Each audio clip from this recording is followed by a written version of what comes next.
Oh, looks like we're going here. Here we go. They're off. Here we go. So, Ghosts and Goblins, NES. What do you have to say about this game? I mean, I think at some point everyone has at least seen this game. And it's not easy, man. It's tough. It's brutal. It's really brutal. It's a really hard game. I like to think of myself as someone who can play hard games. Like this game, like I got to level 2 and got fed up with it. we play Super Ghouls, man. We should be able to play this one. Man, it's another ball game. So I believe for early on in this game, you can manipulate RNG pretty much. So you wanna like be on a specific pattern all the way through stage 1 and pretty much the second half of stage 2. Let's see here. Stuck in a plate is tangoing with the Reamer. Whoa! There we go. Luckily, you have that backup armor there to give you some extra safety. Yeah, that's something you have to know about this game. There's like invisible triggers that will give you armor drops and weapon drops, sometimes to your disadvantage, I will say, but...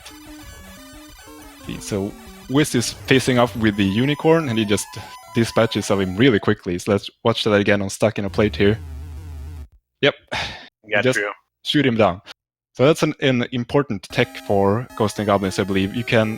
You shoot and then you move a direction and you can like cancel the shot animation, which is very, very handy in this game. So stage 2, start on these platforms with some imps.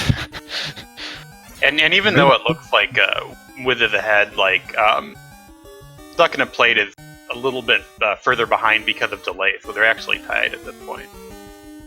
Yeah, pretty much. So I believe here's where the RNG manips come into play. You wanna climb this hotel and get like a specific bird to hit you to go over the wall.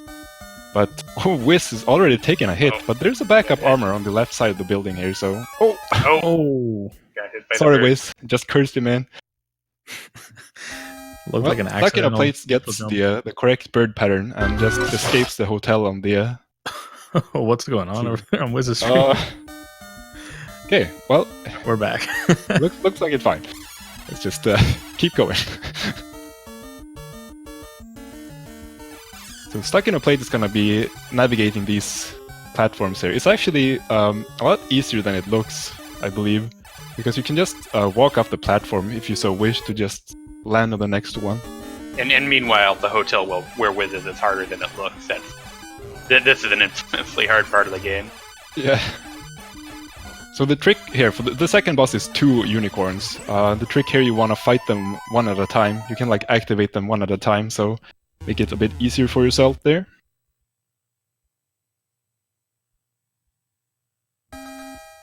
Let's see, so Stuck in a Plate is heading to stage 3, which is the purple cave. I guess it's the official name here. We'll go with. Oh, it's actually not purple yet. This is the brown cave. So, yeah, it just has a lot of random spawns, this part, and some mud demons that shoot projectiles at you. Not much to say really, except you have to be good to get past. I can't do this, I don't think. Okay, so here's the actual purple cave, which is actually blue in the NES version. Oh! No. Got hit. Stuck in a Plate gets ran over by a zombie. The second part of stage 3 is like the brunt of the stage where you have... There's so many Reamers over there that you have to fight. The red demon, the titular, or like the infamous enemy of the entire Ghouls series. I love how the stage opens up with like 10 different enemies just all around you. Yeah. We're watching like the one loop world record holder and he just gets swarmed by bats and zombies. Like, what can you do? Oh man, the game is playing rough right now. Yeah, like no matter how far ahead like one player looked, like no lead is safe in the game. Yeah, that's pretty much how it goes for all the... that's like a staple of the speedrun, I suppose, for all of these Ghouls games. Like, taking a hit can be okay, but dying is like a huge penalty to the time. It makes the speedruns for all the games in the series very interesting because most of them don't really have any big tricks. There's not a lot of glitches or anything.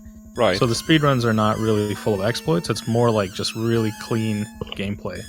And survival will net you the best times. Yeah, that's why it can be hard a lot of times for newer runners to like. For example, let's take Malcolm, for example. He's a lot he's so far ahead compared to everyone else, but it's hard to like pick up anything specific from his run. It's not like he's zipping through walls extra good or like doing any exploits. He's just playing super clean, which is, like said is a really big part of these games, the speedrun. Well, looks like Wiz is through the level. Yeah, so in the NES port of this game, bosses have immunities to weapons. So the dragon boss is immune to the lance. So that's why you see Wiz pick up the torch right before heading to the boss here.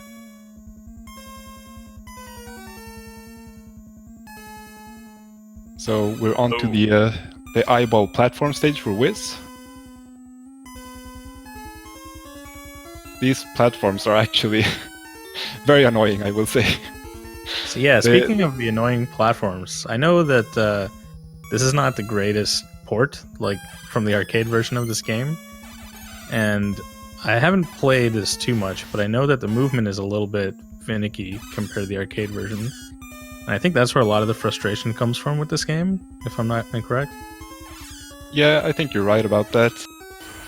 It's definitely I mean, the frame rate is pretty low to begin with. It's very different from the arcade port, but I guess that's to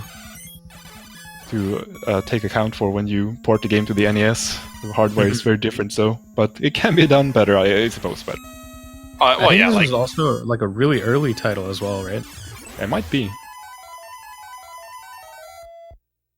Wiz has just gone through the entire eyeball platform lava bridge stage. It's just whizzing through the game, if you will. Yeah, the one level lead at this point.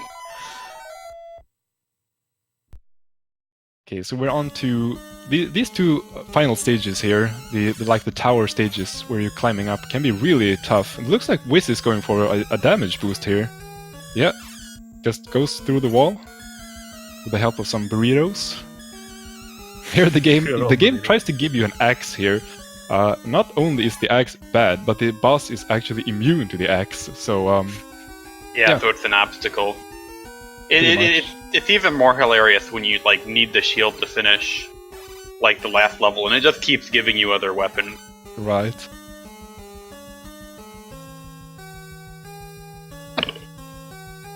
So I believe there's a glitch here,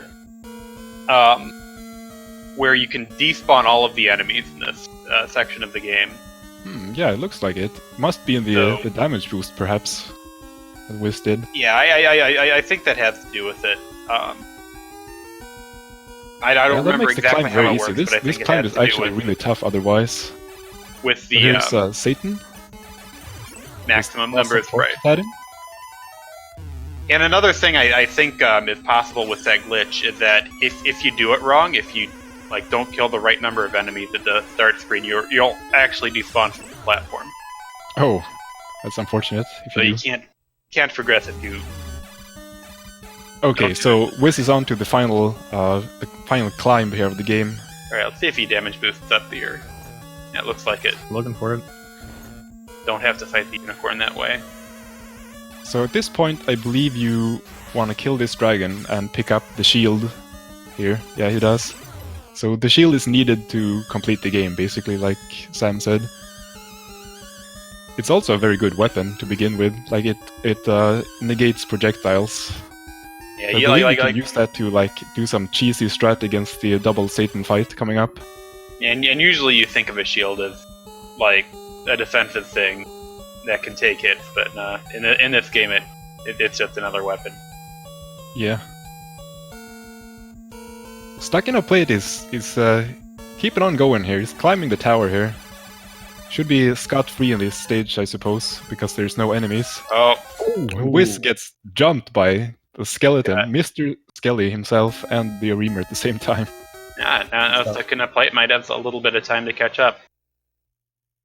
Yeah, like we said, anything can happen in this game. Even though these two runners are really solid, the game can just be really mean at times.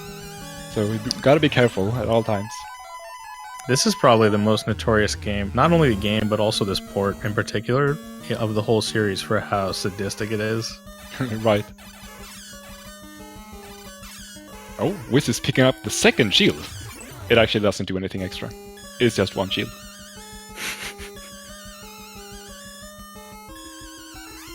So the both runners here are pretty close still. With Stuck in a Plate being slightly behind, but not too far here. If you can keep it up. Well, this is the last level, so he's gonna need Wiz to get hit again. Okay, so Wiz does a manip here, I think he would do. Yeah. You go into the corner and you can just sit here and cheese down the Satans. Since you have the shield, you can block the shurikens they throw. Oh! But it's not foolproof, apparently.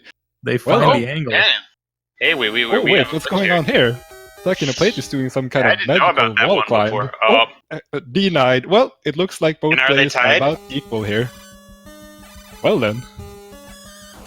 Well, this is shaping up to be a real banger here. Maybe the second wall climb. Actually, I think I saw Wiz go for that, but it didn't look like it worked out. Oh, okay. He kind of jumped into the armor for the reason I couldn't understand, but it was probably to do that. Yeah. Might be a hard trick to do then. But yeah, we have a race now. Yeah, we definitely have a race here. Okay, looks like they're going for the wall again. Wiz gets the wall's clip here. Oh. As well as Stuck in a Plate. Stuck in a Plate's got it. It's just a matter of reaching the boss fight here, avoiding all the Arimers. Probably safer than not doing the wall climb. Okay, let's use the corner. Alright, there they are.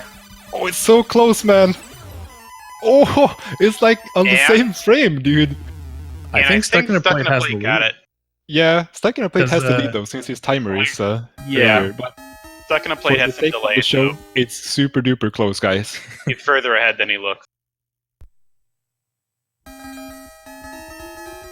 Resolve your battle, please. Oh, taking a hit. Stuck in a Plate getting up close and personal. Oh my god. This room is an illusion, and is a trap devised by Satan. Go ahead dauntlessly. Make rapid progress. Oh, and we're like... And we're going straight into Ghouls and Ghosts. Moving over to Ghouls and Ghosts. This is good stuff. Okay, Sed, we're going into the action already. What can you tell us about this game here? Alright, so Ghouls and Ghosts. Yeah, so as the sequel, there's a couple things that Arthur gets in his repertoire in this game that's unique to this version. He can shoot up and down. And in this game, they introduced the gold armor that allows you to use magic attacks that change based on which weapon you currently have. It's really fast-paced among the series, and should be a really exciting run. Looks like Poppenheim didn't get the memo, by the way. Yeah, Stuck in a Plate was not this far ahead. I don't see the countdown. So DOSBox takes a damage boost here. Well, let's just go with it, guys. Yeah, DOSBox is heading up to Shielder, which is a really tough fight. Yeah, Shielder can do like a billion different patterns. He's super random. Especially if you don't have your armor. DOSBox gets through it. Blazes through the first stage. DOSBox rarely speaks of his marathon safe strats, but man, he's got him, dude. He's got him on lock. Talks about doing thousands of resets, and then he just whips out a no reset run and does really great. I'm going through the turtle screen now. That, as I understand, one of the more random. Yeah, there's really something to know in general about this game is that jumping is faster than walking, but at the same time, as is customary for the entire series, you have no control over your jump arc. So every time you jump, you're putting yourself at a huge risk. So that's kind of a cool dichotomy about the speedrun in general. You always want to be jumping, but you have to know when it's safe. And the turtle section is one of those places where you're really tempted to start jumping, but at any time you can just get destroyed by a turtle falling from the sky. I think we just saw Poppenheim do a magic kill on Shielder, the big one-hit KO with the lightning. Yeah, he's using the infamous race save strats of not taking the damage boost in stage 1, using the one-hit kill on the boss. It's a very, very good strat, actually. Doesn't lose that much time. Yeah, I think optimally it only loses about 5 seconds, so it's really solid. Yeah, and in the meantime here, DOSBox is now in the elevator stage, so he's just gonna be farming for trying to get the knife. Remember the good old saying, guys. One thing that doesn't change from Ghosts and Goblins, the dagger is like by far the most powerful weapon in the game. Well, actually, when we get to Ultimate Ghosts and Goblins, that's not necessarily going to be the case. I do recall though, the dagger was actually the go-to weapon for a long time in Ultimate Ghost runs. So for all time, get the dagger or get the knife was applicable to Ultimate as well. Get that? That's good. Yep. So DOSBox actually opts to pick up the discus, which is a good weapon, but like the upcoming stages are like fighting the discus, sort of. Like the weapon itself is good, but it's gonna collide with terrain, it's gonna collide with enemies, it's gonna collide with everything basically that you don't want it to hit. The really stage 4 big boss. We see that Poppenheim's got himself a dagger here already. DOS might try to farm for a dagger here on the second checkpoint, but it's a bit risky. Yeah, it's actually not that bad to go for. You can keep the disc through this tongue section. He's going for it, so he's not taking the chest jump, and he's got one more chance here. There it is. Man, that's a lot of weapon drops. Yeah, DOS really knows what he's doing here. Maximizes his chances at getting the dagger. Very clean checkpoint. The Dayfly Society makes a return on stream. The triple Dayfly that surrounds you. Very, very bad omen, by the way. So DOS is in a great spot here. Yeah. So this stage said, what can you tell me about Crystal Forest, the first checkpoint here? This stage kills you. That's probably the most accurate thing I can say about this stage. There's a lot of stuff going on, especially here in this worm tunnel. There's a ton of random spawns, and this is probably, as you can see, DOS took a hit. This is probably one of the only parts of the game where no amount of strats can save you from taking damage here. Yeah, we have like a preferred way we want to go through, but quite often that doesn't work out, so you're almost expecting to get hit and dying on the checkpoint to regain armor. Ooh, DOS is pulling out another race strat here. He's spawned a couple of extra chests at the top of these slopes. He's going to take a big boost downwards, and here he gets a backup armor. Oh, borrowed from Aquas. Oh, no. Aquas, why? The strat was supposed to be perfect. I had to take the backup armor, but... He's actually spawning... He's spawning one extra chest here, so he has to grab his armor at that kind of awkward spot. So I assume chests in this game work the same as Super, in principle? Yeah, exactly. So the way chests work in this game and in Super Ghouls and Ghosts is that depending on the order you spawn the chests in, there will be a certain type of chest, and then depending on the armor you're wearing, the type can reveal different content. So there's like guaranteed armor chests, and then there are chests that will maybe have a magician or an armor depending on whether you're naked or currently wearing armor, etc., etc. So DOS is very familiar with all those patterns, and he knows what to expect in these chests. In practice, when you're playing this game blind, it feels very random. Oh, Poppenheim going for some kind of delayed little big jump right there. That's a new one to me. Really closing the gap here after the mishap at the slopes. So Wiz is fighting Ohm, which is also like following the tough RNG section of stage 4. Ohm is also very RNG heavy, so it's just a tough stage and tough boss. The giant worms flying around above the boss are fully invincible, and they consume your projectiles. So if you get unlucky, they can kind of float around in front of you and stop you from doing anything for like 20 seconds or more. Yeah, that's why the disc is not good. The disc is like very big, so it's going to collide with the worms all the time. So DOS is going to take an intentional death there. So this is a good opportunity to talk about the rank system in this game.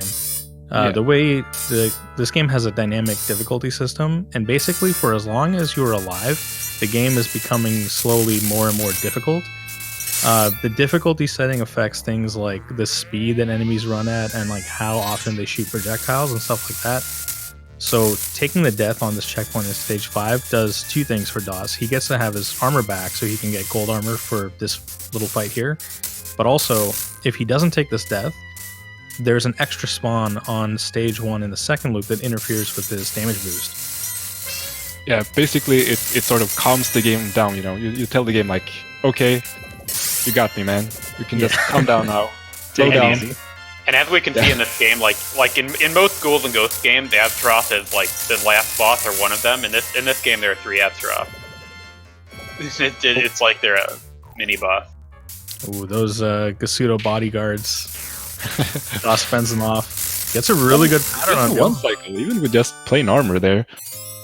It's another big source of RNG. The boss can like transform into flies at any point, basically, and he's invincible in fly form, so you have to wait for him to get into reach, basically. Trouble. Bobenheim's also getting... There we go. Yeah, those Gus Gasudos bodyguard having a stare off with Poppenheim. So one of the things you have to watch out for, and correct me if I'm wrong, is you have to watch out for surprise weapons approaching this boss. Yes, right here on this final staircase, there's a bunch of goblins that carry pots, and they can drop a random weapon. If they drop a random weapon on that staircase there is no way to avoid it. They never despawn. No matter what you do, those weapons are not going to despawn. And it's kind of similar to Ghosts and Goblins, sort of. It gives you like, it suggests the axe drop. It drops the axe like, hey, you should probably pick this up. And like Ghouls and Ghosts has the pot dropping goblins at the staircase to the final boss in similar fashion. Yeah. And even though DOSBox looks ahead here, due to the long delay of Poppenheim, it's actually he actually has a better time at this point. Right. I believe how we will do it in the end is just sum up the game segment times, sort of, so to speak. So even though Poppenheim started kind of late, I think it's gonna be okay because we'll just sum up the run length at the end. Alright, so for Loop 2, it's more or less the same, but you have the dagger. Actually, we didn't point it out, but there's actually one additional vulture spawn on the first stage of Loop 2, and that is where the differences end. Yeah. So, the difficulty of Loop 2 will pretty much be the same. It's still governed by the rank system, and by the time, like, if you survive stage 1, like the rank will start to increase pretty dramatically fast. So it's gonna be pretty much the same like difficulty curve as in Loop 1 here. So the actual primary difference in Loop 2 and what's explained during the cutscene is that now the final weapon is available to Arthur. Anytime you open a chest that contains a weapon while you're wearing the gold armor, you'll spawn the Goddess of Battle, and she'll drop the Psycho Cannon, which is, among the different Ghosts and Goblins series games, I think probably the most powerful final weapon. Is that officially called the Psycho Cannon, or is that just what people call it? That is actually the name, yeah. It's just that good, man. Use it for a day and you'll just go insane. It's that strong. So yeah, like, are there any strats of getting that early in this game, or they've been discussed, but basically the problem is with routing the Psycho Cannon in earlier in the second loop is Ohm. It is a limited trajectory weapon, and fighting Ohm with it is very difficult for the reasons Fred mentioned earlier. Just using a weapon with a large hitbox is already problematic, but also the Psycho Cannon deals less damage the farther away your target is, and with Ohm you don't really get the benefits of like the big damage from it. It makes the fight really hard. There's one other really subtle difference. It's actually the only weapon in the game that has some kind of delay between pressing the attack button and actually getting the projectile to spawn.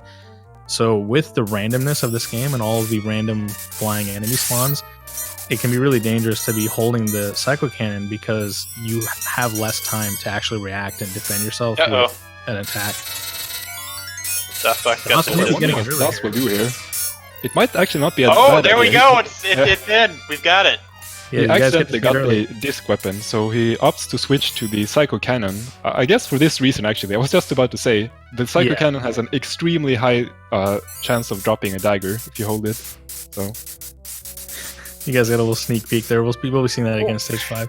Squeeze him that was very spooky. Almost got crushed in through the small gateway there. Pulling an Indiana Jones. Slid in through the gate. Good stuff.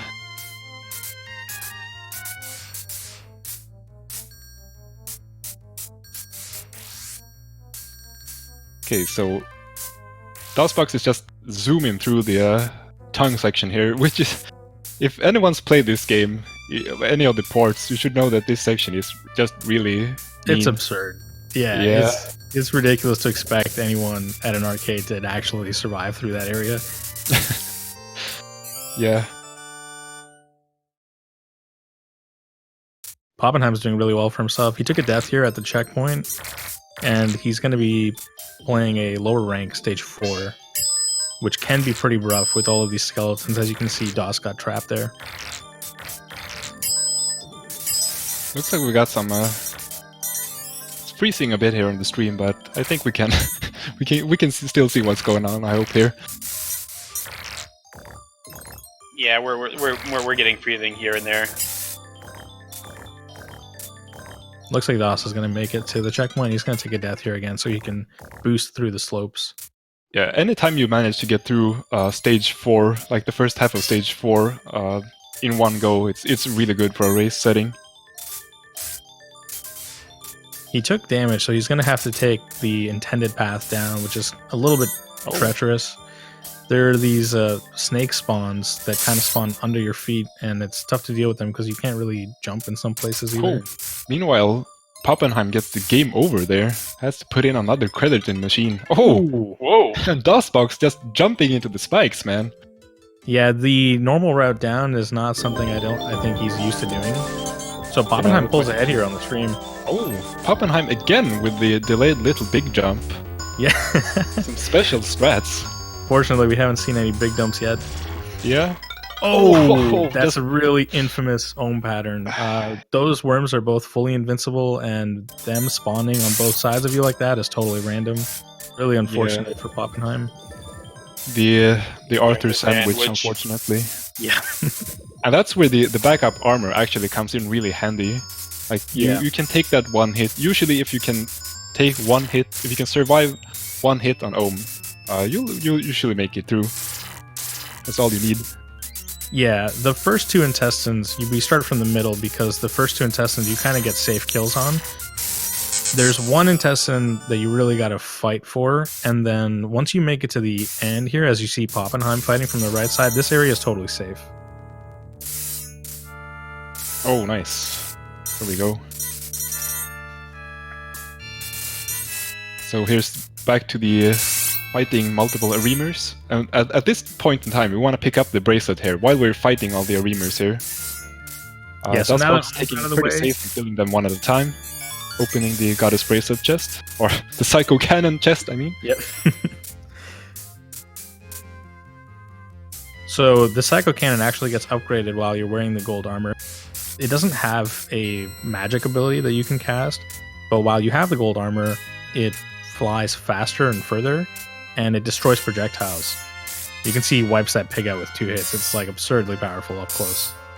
Yeah, so basically every weapon in this game does 1 damage, and the Psycho Cannon does anything between 1 and 3 damage. So you can essentially do triple damage per hit if you're standing close to something. Also, while wearing the gold armor, it will negate projectiles, just like the shield in Ghosts and Goblins. So you can just, without fear pretty much, just stand in the shielder's face and just kill the projectiles. Yeah, it makes them much less threatening. Those fireballs can be pretty nasty otherwise. So here's where the game will try to drop another weapon on you. Oh, yeah, got the point statue. Okay, Daza gonna take this fight safely. Gets a really nice pattern, going for the boost. There we go. Good. There we go. That was a really quick kill here. And it's on to the final boss, Loki, also known as Lucifer. Or Rushafel, depending on your G&G roots. Shoot the head. What I want to do here, basically. In Professor F style. Anyone who has played a Professor F game knows that the final boss is always shooting the head.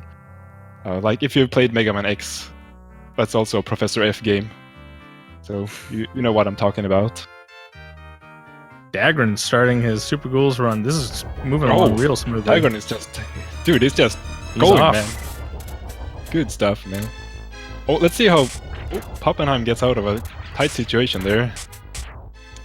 Also in classic G&G fashion, the final boss is kind of a joke in Ghouls and Ghosts, so Pappenheim's got this one in the bag. Yeah, pretty much. Once you reach here, you can die and lose time, but you can't lose a lot of time. So yeah, he's finishing there. That's good stuff from Pappenheim. Look at DOSBox's time for Ghouls and Ghosts, 0. Yeah, I want to see it. I gotta compare the times. We'll just wait for Hanage to update the timetable and see how close they actually were there. So, okay, so we're going to Super Ghouls. Can you tell me something about Super Ghouls, Sam? Yeah, Super Ghouls is the game I play. It's my favorite game in the series. And like the other Ghouls and Ghosts games, you do 2 loops infamously hard. You have a double jump in this game, which gives you more options. Exactly. They remove the option to fire up and down, but instead you get the double jump. So the first thing you care about in this level is what weapon you get. The dagger and torch are fine. You want to have the dagger like ultimately going forward, but the torch is actually faster for level 1. And the bow is a little bit of time loss, but it's not too bad. So what we're going to see the runners do, or what we have seen them do here, is like on Malcolm's screen, they're going to skip that waterfall. And like usually you want to be standing on one of the stone platforms for the waterfall, but you can skip one of them. You have enough time, so you save some time from that. So, coming up on Dagran's screen, he's going to do a damage boost in a little bit. And that saves like 3 to 4 seconds. Does that sound right? Yeah, something like that. You jump into this chest so you don't have to climb the ladder. Because climbing ladders is, of course, slow. And it also helps you with lag a little bit, because if you didn't do that, you'd have to get gold armor a little early on. From what I know, you can actually make that jump up to that platform without the boost, but it's like subpixel dependent and not guaranteed. Yeah, it's also as like most subpixel dependent things, it's really tight timing too. So the way this game works with its weapon drops is that if you leave a weapon out in the open, your later pot drops and chests, I don't know about the chest for sure, but I know the pot drops won't give you any more weapons. So Malcolm's trying to switch to the dagger here, and to do that, he's going to have to pick up every weapon that he finds until he gets the dagger. So we see him holding the axe here, which is and it looks like he either went for the subpixel jump or climbed the ladder. So what he might do is he might try to get the scythe. So a new thing I've been seeing is that if you have the scythe, you can guarantee yourself a dagger from one of the chests using magic. Yeah. Whoa, how does that work? Yeah, I believe it's something like, so when you open a chest, the weapon drop isn't like purely random, it's frame based on which frame you open the chest. So I'm guessing like when you use the tornado magic from the scythe, it's like ticking on a specific frame, so if you stand from like a certain range, you always get a dagger drop from the chest. Like due to it hitting like the chest on specific frames. Anyway, it's kind of magic, you know. Yeah. Just say it's magic, you know. Just Malcolm doing Malcolm things. And I think it depends on what level you're in, what you get. And I also think there are like 2 different things you can get when you do the Scythe magic, and it depends on where you're positioned. Like how fast you kill the chest with your magic. Oh yeah, so we got the times in for Ghouls and Ghosts here. So DOSBox finished with a 17:22 and Poppenheim with a 17:14. So they were really evenly matched, I gotta say. Yeah, we're very close.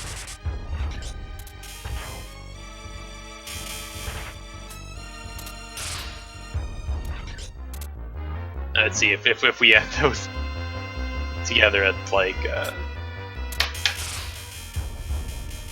29, 37, 29, like 51, within a few seconds of each other, and we can probably expect Malcolm to pull ahead, unless something goes wrong. Even in a race setting, like you might think that like the times even out a bit, but man, Malcolm is just on a different level in this game. This is like the biggest gap in times, I would say, this game. So yeah, so like the way Malcolm plays, like us in like the 34-35 band, if we play a perfect game and then Malcolm like takes a significant death, Malcolm wins. That is how much better he is. Yeah. So Malcolm did end up getting a dagger. He did that the manipulation you were talking about by breaking the chest with the... Looks like the frame drops have gone away. At least for me. Good yeah, stuff. it's looking smooth. Thanks, Sonage. So Dagran's gonna do a quick kill with Dragon Magic here, and it looks like Malcolm's probably going to do that same quick kill because he didn't ditch his shield. Yeah. I'm a bit sad we didn't get to see the guaranteed dagger drop, but so it's alright, I guess. Oh, we did. Malcolm did it. Oh, we did. Yeah, you're right. Yeah. I didn't even think about it. I was thinking they were gonna do it in this in the fire stage here. Right. So one of the things that Malcolm will do here is he'll like when he's going for PB attempts, he'll ditch his shields on one of the green guys earlier on, and then he'll kill the boss like with one dragon and just a few daggers. And the reason you do that is because of lag reduction. You want to lose your shield because it causes more lag. However, this time it looked like you did the standard quick kill. And one of the things you have to do for the standard quick kill is you have to shoot daggers and charge your weapon at the same time. And you can do that because you have 2 fire buttons. So as long as you keep one of those buttons depressed, keep shooting. Right, that's another charging. big change here. We have 2 fire buttons, so you don't have to like do any crazy mashing with one button.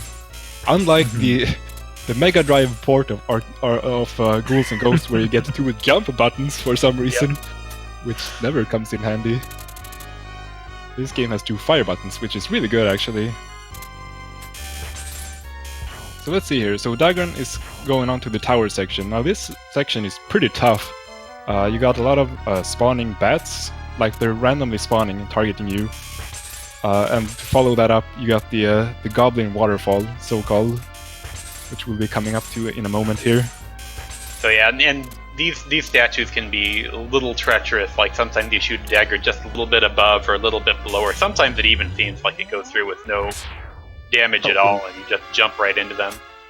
Really nice use of the iframes. Clever abusing the iframes from the magic there to go through the bats.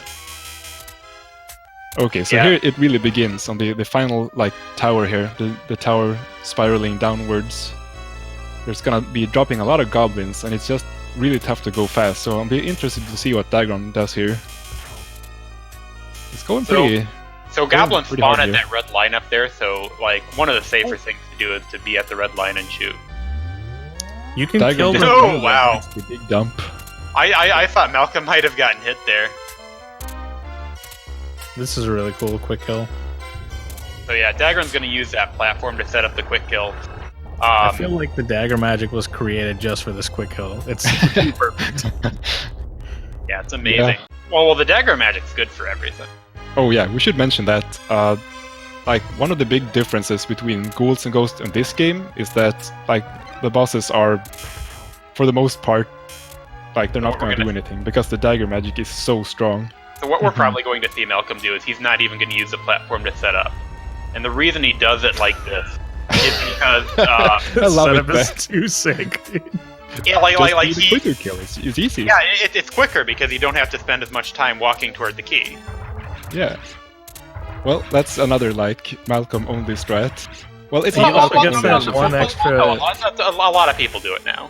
I mean, a lot He do also- it, but the success rate is like well below 50%, while Malcolm is like well above 90%. So Not really.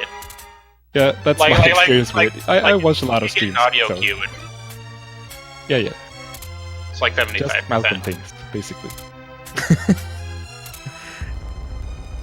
Which means Malcolm's mentality when it comes to this game is kind of like, if it's optimal, he'll do it. It doesn't really matter. Yeah. how it is. I think he said at some point, you know, like, why go for like race save strats? Like, just go hard, man. He Yep. said something to that effect, basically. And I mean, he does that in every race, and he just wins every time.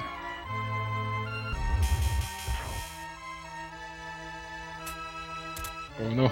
so now Dagran's getting into the blueberries and cherry pie section. Yeah, the famous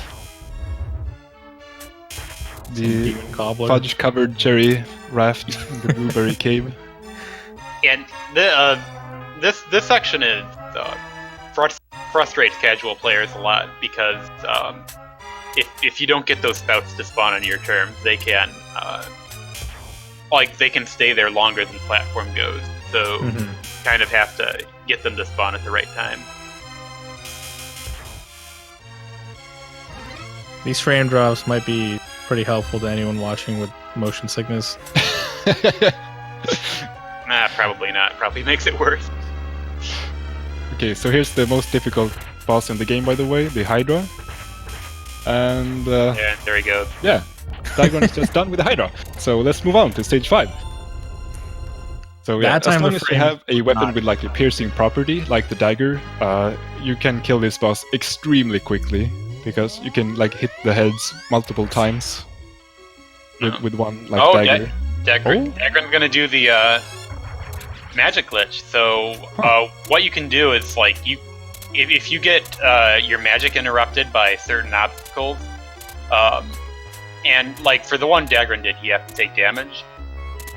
You can be invincible for until you use magic again, or until the level ends. So Dagran's taking advantage of this to just run through this level at top speed.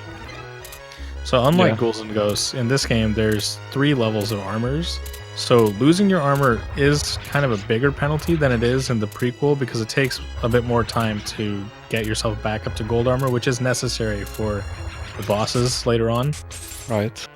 But I'm sure that Dagran will be able to make up the time here. This is a really that's cool, actually, really valuable that's stage something for we that. didn't mention, right? So, like, taking a hit in Ghosts and Goblins, like in Ghouls and Ghosts, you want to take hits every now and then, like damage boosts and stuff, because losing armor, like the only downside really is that you die in one hit, basically. Mhm. But The in magic this, is not as you lose your valuable upgrades versus and bosses. stuff. Oh, So Mal- right. Yeah, once you have bronze armor and higher, the weapon itself, not just the magic, becomes stronger and just different, Yeah. I guess.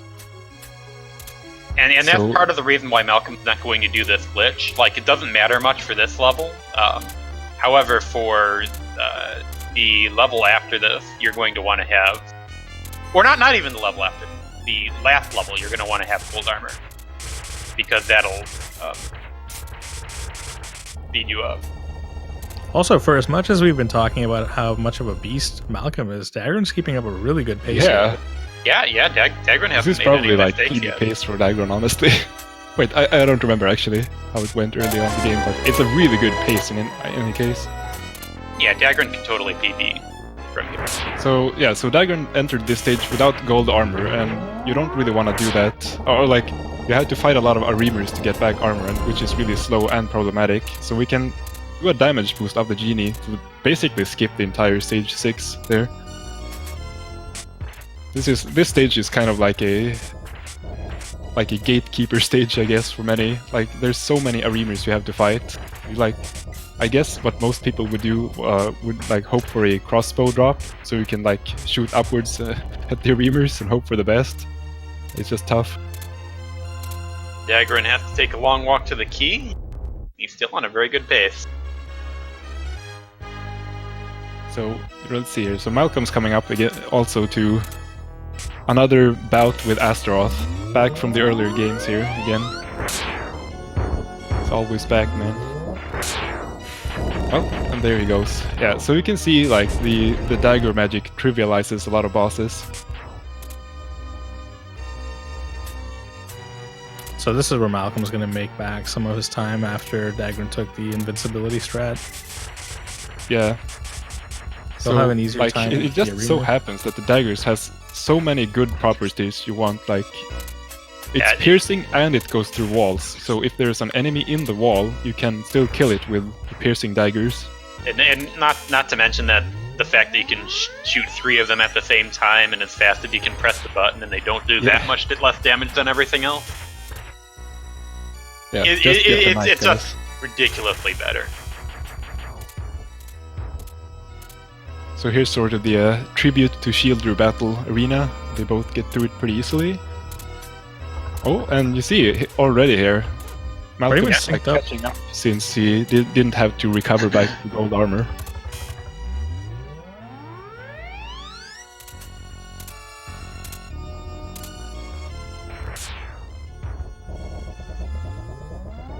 So this is pretty much you can't lose here pretty much. You just have to release magic, shoot a couple of daggers, release magic again. Oh, unusually Malcolm like misses the really fast kill there. Yeah, but I mean these guys are like in lockstep here. Like they're so close to each other right now. Dagran has like the 1630, so yeah, he's definitely in PB pace.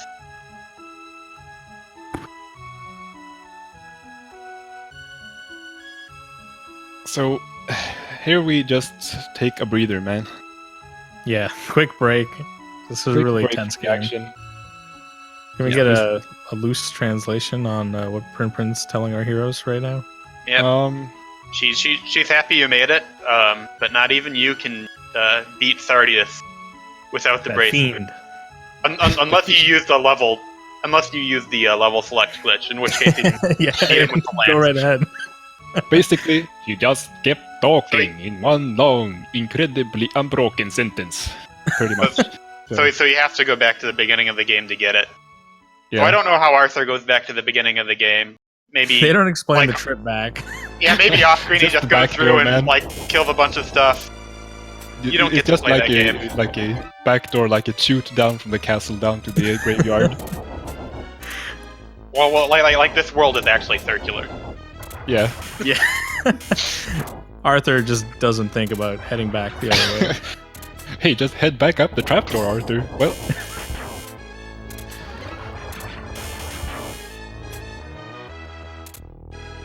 Okay, so Super Ghouls, being a console game, it doesn't have a ranked system like Ghouls, so it doesn't get like progressively harder over time. But once you complete like the first loop of the game, it will increase the difficulty. Like so, the first loop was played on normal difficulty, and now we're on expert difficulty. So you could see Dagran there got hit by the sped up skulls. So Fred, like, if I remember something, I think you posted in the Discord, like, when you do beginner difficulty, loop 2 is still expert difficulty, is that right? Yeah. So in case people were thinking beginner difficulty is any easier, it's not. The hard part of the game is still hard. That's pretty nice. That means that, Oh, Dagran. That's really missed the jump. He kind of just walked right on. Okay, so he's maybe some sort of input. I guess, yeah, right. So he's just taking a damage to get back gold armor. I guess he's not familiar with the extended chest order. I think it's a good call for a race, for sure. Yeah, so one thing you could do to get back your armor is to, like, open chest number 4. Oh, gets torched. Fortunately for Dagran, Dagran knows how to torch, so that's not too big a deal for him. It looks like unfortunately, Dagon is about as good at counting as I am, so he opened the wrong chest and got the weapon instead of the armor he wanted there. So he's gonna have to go through the chest again on stage 2 and hopefully get his dagger back. Otherwise, the rest of this run could become pretty rough. Oh no! Well. Actually, Dagron is probably one of the premier torch runners in this game, so yeah, he can I do guess this. if anyone got the torch, it's good that it was Dagron that got it because he can use this weapon. Do you think he's going to hang on to it after stage 2, or is he going to try to farm up the dagger again? He's probably going to farm the dagger. Yeah, I hope so. I mean, it's pretty much, well, kind of free. I guess it's not completely free. Like even for the torch runner, you have to accept the reality that the dagger is just better. Mm-hmm. Like the torch is amazing in this game for the speedrun. You can do so much with it. It's really fun to play with. It does a ton of damage, I know that. Yeah, it does a lot of damage. And it can hit things above your head, it can hit things below your feet. However, like, the dagger is just broken in so many ways that it's not even funny. Still though, if Dagron can just keep his composure here, he's still like on a really good run. So I think he can still finish pretty strong here in the second loop, but so the second loop is actually pretty tough. Like we have a saying, like we do races every week, and we have a saying that your race is not valid if you haven't screwed up on level 1. Yeah. Always something going wrong in stage 1. So Dagron validated the race. Yeah, so just a brief explanation of loop 2 here. The difficulty goes up from normal to expert, and it's basically the same thing as Ghouls. Like everything acts faster. Like the Reamers will swoop at you faster. Like the run killers, the small imps, they will like go at you faster.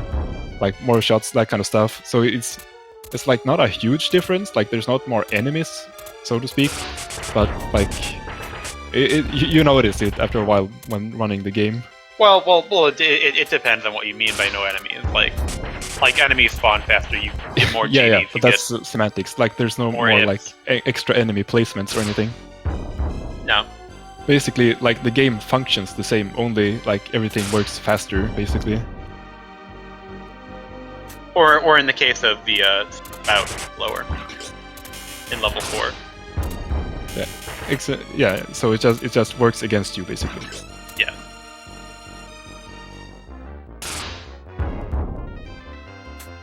So even though Malcolm was so much ahead, like it looks like, well, they're on the same stage. Well, let me tell you, my friends, the raft ride is a very long and perilous raft ride. It takes something like 2.5 minutes.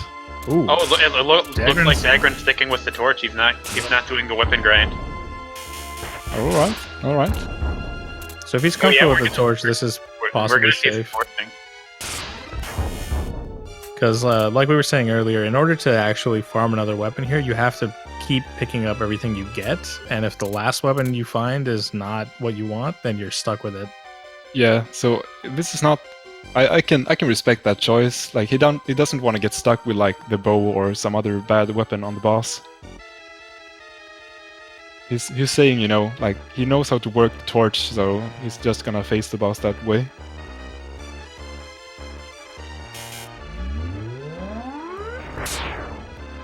Uh-oh. Ooh. Like was he not gonna go for the... Is he trying to farm the dagger or what? Oh yeah, never mind. Dagron doesn't need the gold armor. It's the torch. So, like, you don't need to use the torch magic to fight this boss. The torch magic makes some shields when they go around you. I don't know where that's used, but just for the most part, you want to make the game laggier. Yeah, like you can line up right in front of this boss, just like pummel him with the torch, and you'll get him. So, actually, there are some spots where I've found that it's nice to have the game laggier. It allows me to mash faster, like when I'm fighting the bird, for instance. Yeah, that's true. Okay, so Malcolm is back into the fire cave, and this this place is really tough here. You can see Malcolm actually not doing his usual crazy PB strats here. He's actually playing it a little bit safe because on loop 2, those little buggers back there are really, really fast. Yeah, so and if you watch the world record, like he ignores so many of those imps, and like any runner of the game would be made very nervous by the number of imps he's ignoring, because those things are very dangerous if you let them have their way. They can appear to be pretty docile sometimes, and maybe even move slightly off screen and then come back to bite you. Yeah. So like, meanwhile, guy's official name is like Fire Killer, I believe, but we usually call them Run Killer. Just plain old Run Killer, because they'll come out of nowhere and just hit you. So now Dagron's coming up on the same section, but now he has the torch. Oh so yeah. The torch, like the fuzzy bears, like are a little bit harder with the torch, but like he just throws it in the lava and it just makes mincemeat out of these. Yeah, that's the nice thing about the torch. See, Dagron there's not gonna let that one imp survive. He knows it could be dangerous. Okay, so Malcolm is coming up on the final tower here, which is the most dangerous of them all. Yeah, Malcolm's not going to have much trouble with that. Yeah, it's true. Let's see how it goes here, though. If Malcolm just goes really fast, if you time your shots right, you can kill them like before they hit you. It looks like Malcolm is just going. Oh, well, it's pretty nice pattern there. Like, not too many of them like drop on him. Yeah, and we're going to be able to see the quick kill again. He gets hit with a little extra shot while charging his magic. Well then. Because like one of the difficult parts of that fight, and actually the most difficult part of that strat for me is actually getting enough damage in. If you don't, you either have to like run away and waste a whole bunch of time, or you get hit and you fall off the platform. Dagron's got a reamer on his tail. Oh.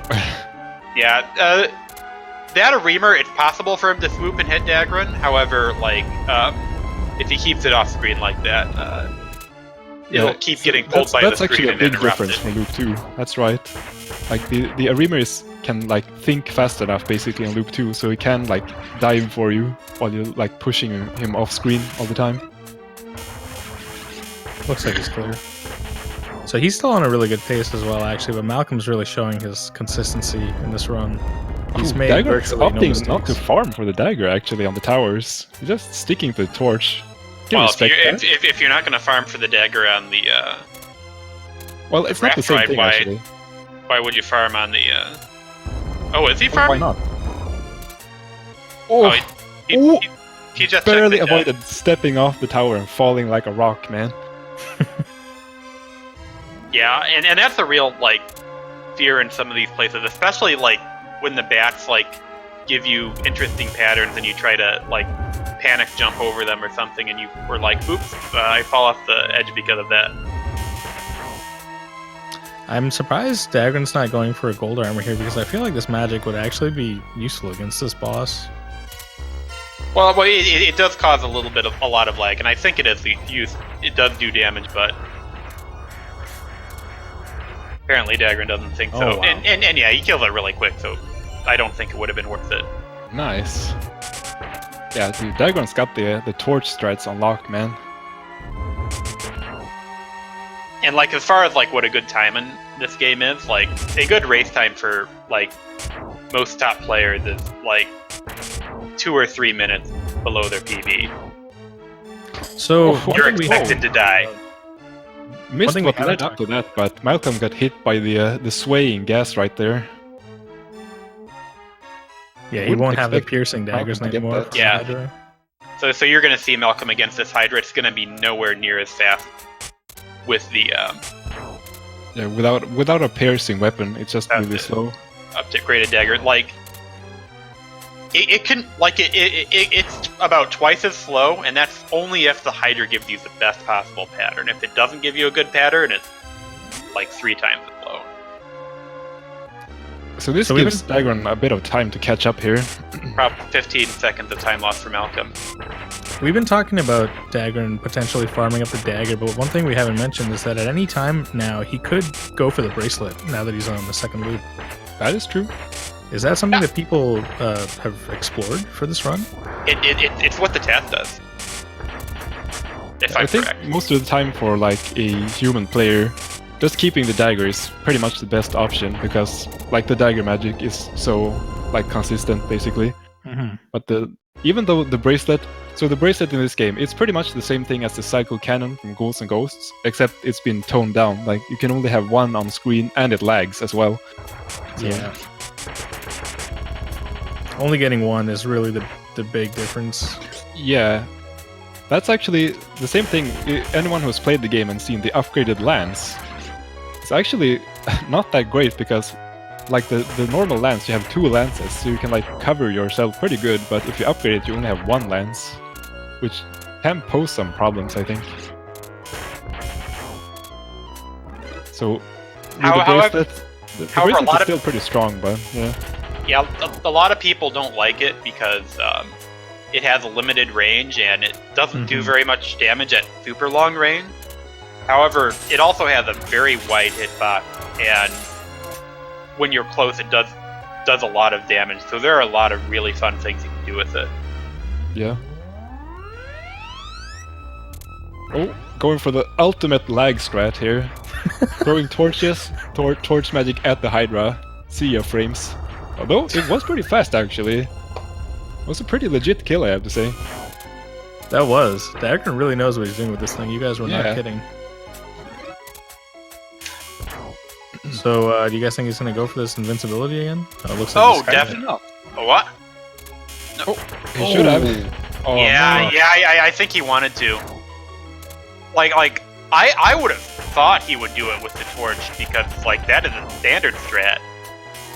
Well, looks like he didn't want to, so... Oh, dude! He's just hitting the woo from below. Nice. Dude, he's got the torch strats, man. I'm telling you. Strat. Our boy Dagran. Malcolm's gonna make short work of the boss here. A couple of dagger magics. Yeah, that's the power of the dagger magic. Yeah, that boss can sometimes give you some interesting patterns, like fast attacks, or he runs away from your magic and you don't hit him. Alright, so wisely Malcolm chooses to just use the magic on these Reamers, because in Loop 2 they're really pesky. He's just getting rid of them basically here.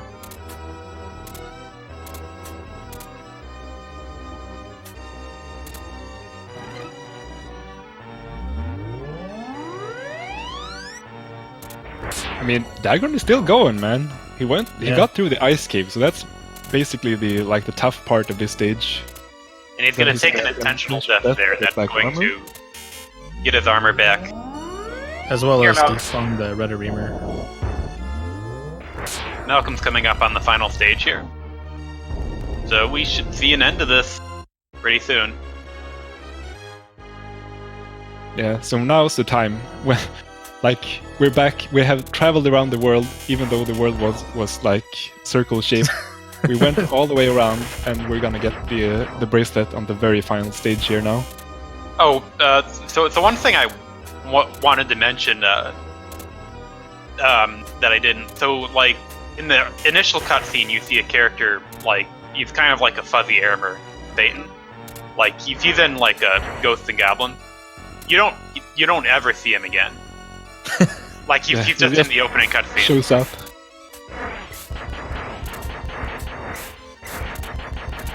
Well, yeah, so if you saw there on Malcolm's screen, he got the bracelet and just demolished the birds there. Dagger and here's like a really tough fight, but like if you know what you're doing, you can make quick work of Astaroth and Everoth, because the bracelet, like up close, the bracelet does ridiculous amounts of damage. Malcolm's gonna make this fight look very easy. It's it's gonna make it look difficult. Yeah, like he got hit. So a lot of people, like any casual player, will say, "Oh, you start this fight without armor, you're done." Well, big loss, man. Wow. Oh no. borrowing a strat right out the Fred's book of strats, the big lost strats. So yeah, we were going to talk about how that level is, like, that fight is the hardest part of the game. It's easily the hardest part of the run. Oh, loses his armor. Man, we have the high roll. But yeah, like, casually play, like, most people spend half their time they play on the game trying to get through this last level in that fight. This stage eats speedrunners for breakfast, man. And Malcolm is no exception, I guess. I guess so. Yeah, this stage, like Sam said, this is basically the other, like, 50% of the game. So Malcolm is going to take advantage of the chest order, and he's going to be able to recover his gold armor from getting hit early on. Meanwhile, Dagran got stuck with the scythe somehow. Got a scythe.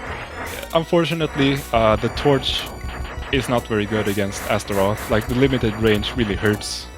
So he opted to get, like, any other weapon, basically. It happened to be the scythe. Yeah, which I guess that's sort the of same okay difficulty. Because you can get the bracelet on the next stage anyway here, so... Right. It's the same difficulty you run into with the bracelet, the fact that it's not a long-range weapon, and there's no, no dragon magic. Okay, so let's just try that again. Malcolm is gonna show how easy you can make this fight here.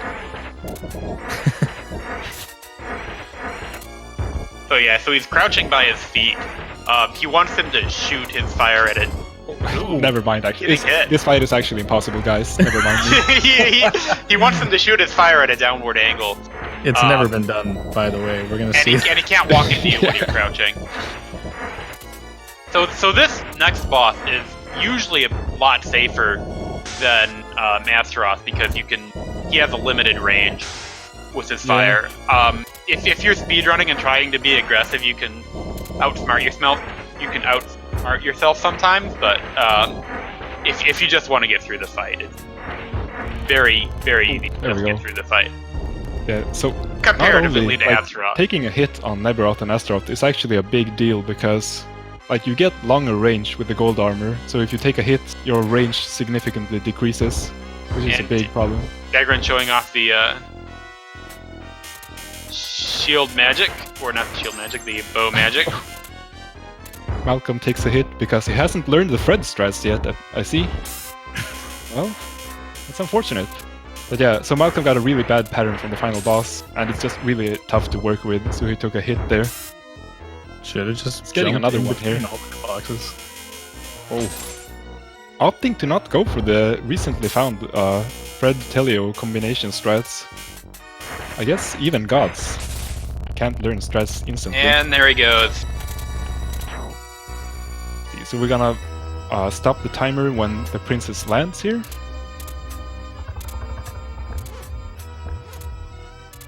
Really respectable runs from both players. Let's see if Dagran can close this fight out in the first try.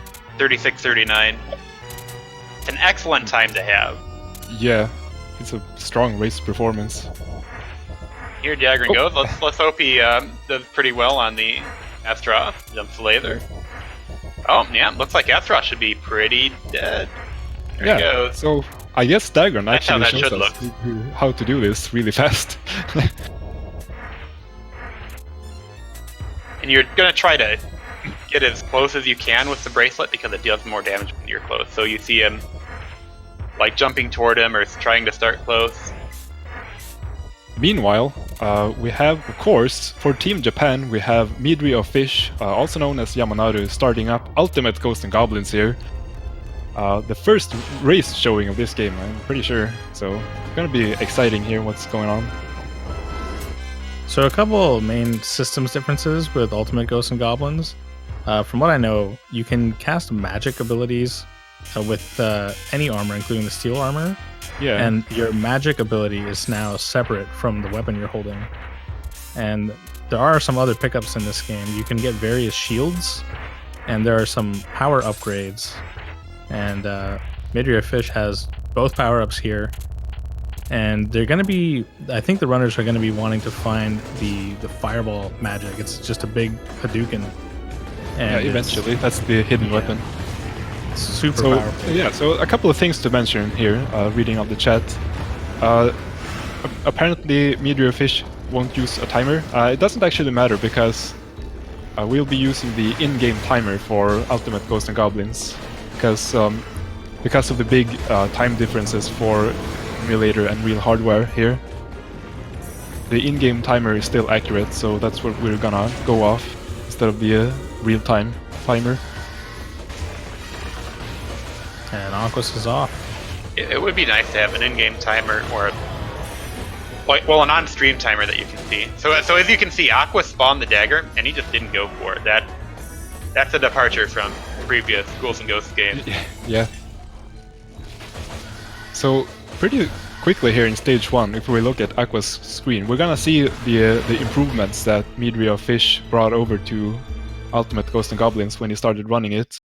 We're gonna get an early, what's it called? Stone magic, I believe? So we can petrify enemies, but it also has effects on the stage here. So if you watch Aqua's screen, he got the stone magic here, so we can destroy the thing there and go through the tree here. Like you can kill the rocks. And this way we'll skip the mini boss in stage 1. So that stage saves like a huge amount of time already. Man, Yamanaru he's already done with I believe the boss's name is Arthur. Big spider.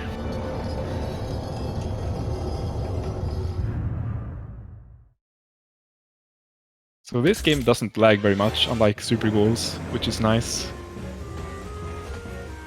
So the version of this and once again, jumping is faster, and you have both the double jump and you can shoot up and down in this game.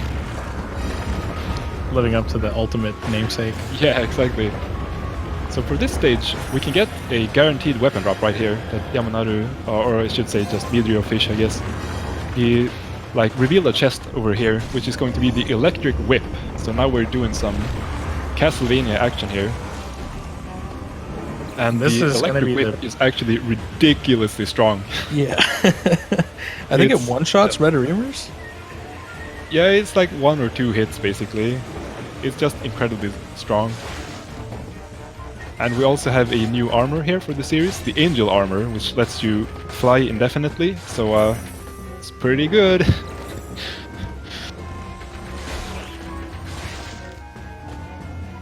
Oh, also, the penalty for getting hit is extremely high in Ultimate Ghosts. Like, not only do you lose your Angel Armor, the ability of flight.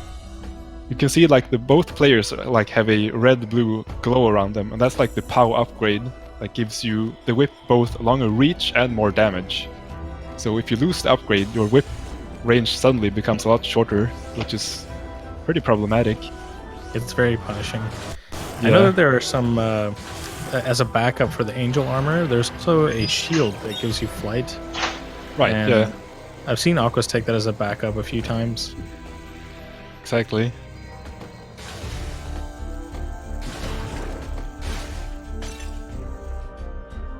So Aquas just finished off Arthur once again, and he got the Dragon Shield, I believe it's called, which has the ability of flight. It's limited flight, but I mean, it's really handy. I think you keep the shield through death, so if you lose the Angel Armor, you still have the flight ability via the shield. So here's Midri is just going through the Harry Potter stage, so-called. Just call it the Hay Cave or something. Not really sure what you're going through, but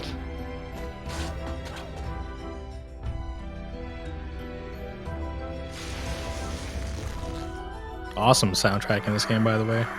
yeah, it's really good. So here's the hay bat, which shoots pollen at you, I guess. So the fireball from the hay bat doesn't actually kill you; it only makes you sneeze from allergies.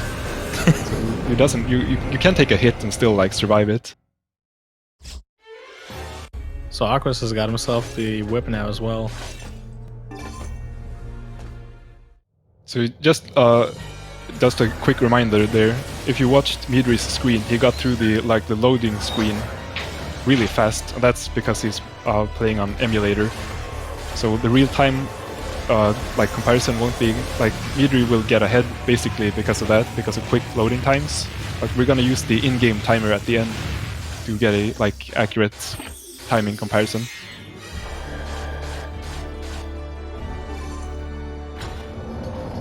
Oh yeah, and yeah, it's PSP.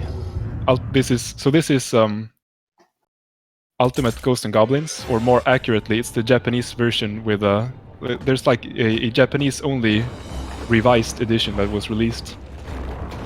That they like updated Ultimate Ghosts and Goblins to be more arcade-like, basically.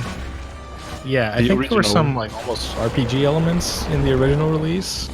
And, yeah, it made the you run have a to bit like collect rings for power-ups, like travel back through stages and stuff. But this is much more like more traditional.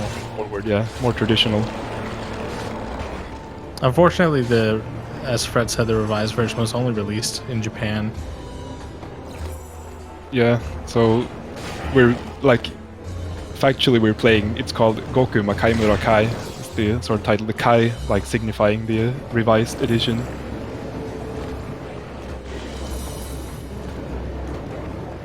So here's the. So Midori is going through the snot cave here. You just have to watch out for these big guys. You have to like press the levers to make the snot sink, so you can pass through. Sort of a throwback to the Ghouls stomach stage from Super Ghouls, I suppose. Kind of the gross out stage. Yeah.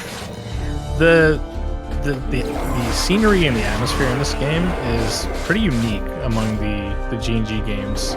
It was nice for Capcom to make this game so much later after Super Ghouls and Ghosts and have so many original enemies and stages and not just do kind of a remake or yeah, that's right actually.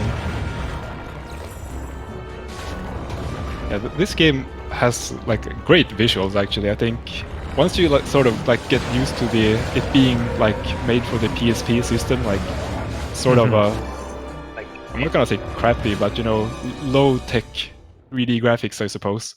Like the art style is just great, I think.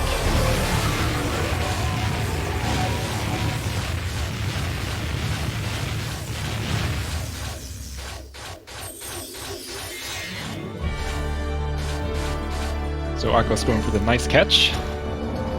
Much like the other games, if you hold up while picking up the key, it says nice catch. Yep, even if the key is on the ground. Yeah, even if it's on the ground. I think if you're holding up and you jump onto the key, the game says nice catch to the key for catching Arthur. Yeah. It could be. I think that's the lore, actually. Yeah. And I think, I don't know if we talked about this in the Ghouls and Ghosts run, but like when you're fighting the Cerberus, that's the one key that we know of that you can't knife catch. It's not possible to get a nice catch on the flaming village stage on Ghouls and Ghosts, and the working theory is that the key is simply too hot to catch. Yeah. It's pretty good. Okay, so Midori is coming up to the Black Dragon boss here, where you have to have the angel armor to kill him. Like you can get like guaranteed the angel armor drops to reach the boss. You can get a really quick kill if you dare flying close, really close to the dragon here. Let's see. Oh, he gets a really docile pattern. He didn't have to do anything special. Man, that was nice. Moving really fast through this game.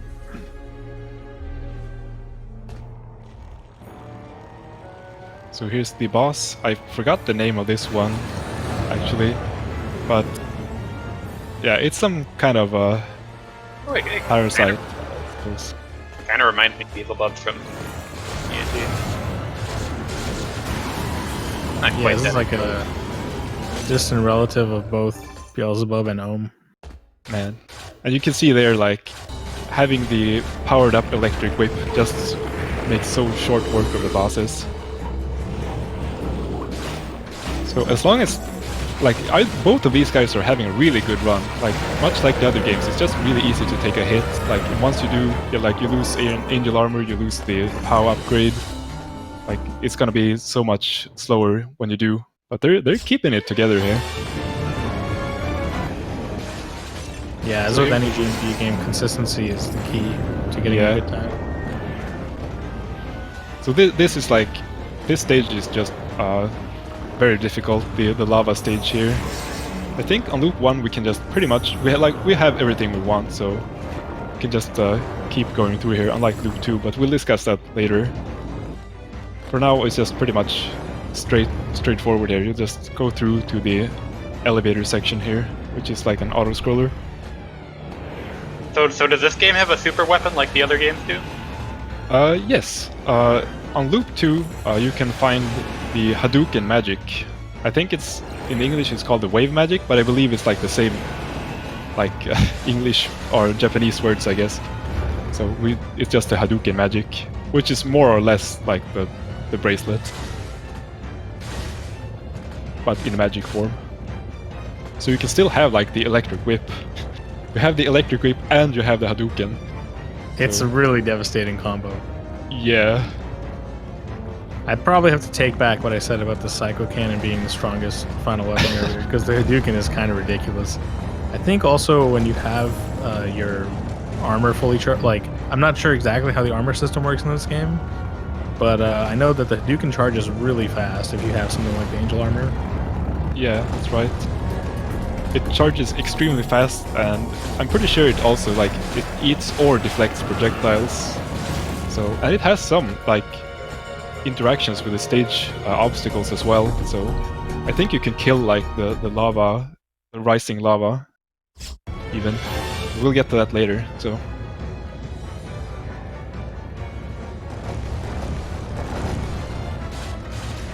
We're just waiting for the elevator here, for Midri. Meanwhile, Aquas is reaching, I think we got a name drop here. Vermirus is the name of the boss, right?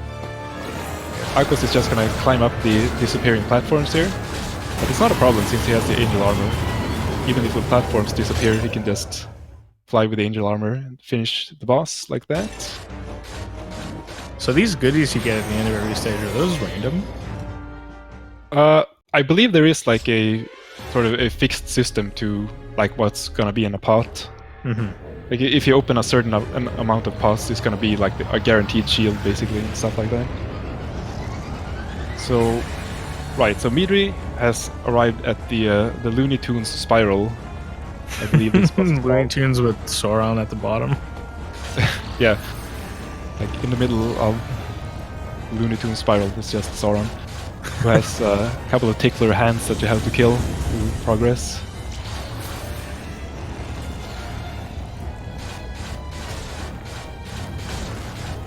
This boss fight is actually pretty cool. Like the arena is moving around, so you have to like fall from the platforms while killing the hands at the same time. The stages themselves are much more interesting in this game compared to the other games in the series, which are mostly have the player focus on like the foreground and just the enemies. But there's a lot going on in the stages in this game, and they're more interactive. Yeah, it's true.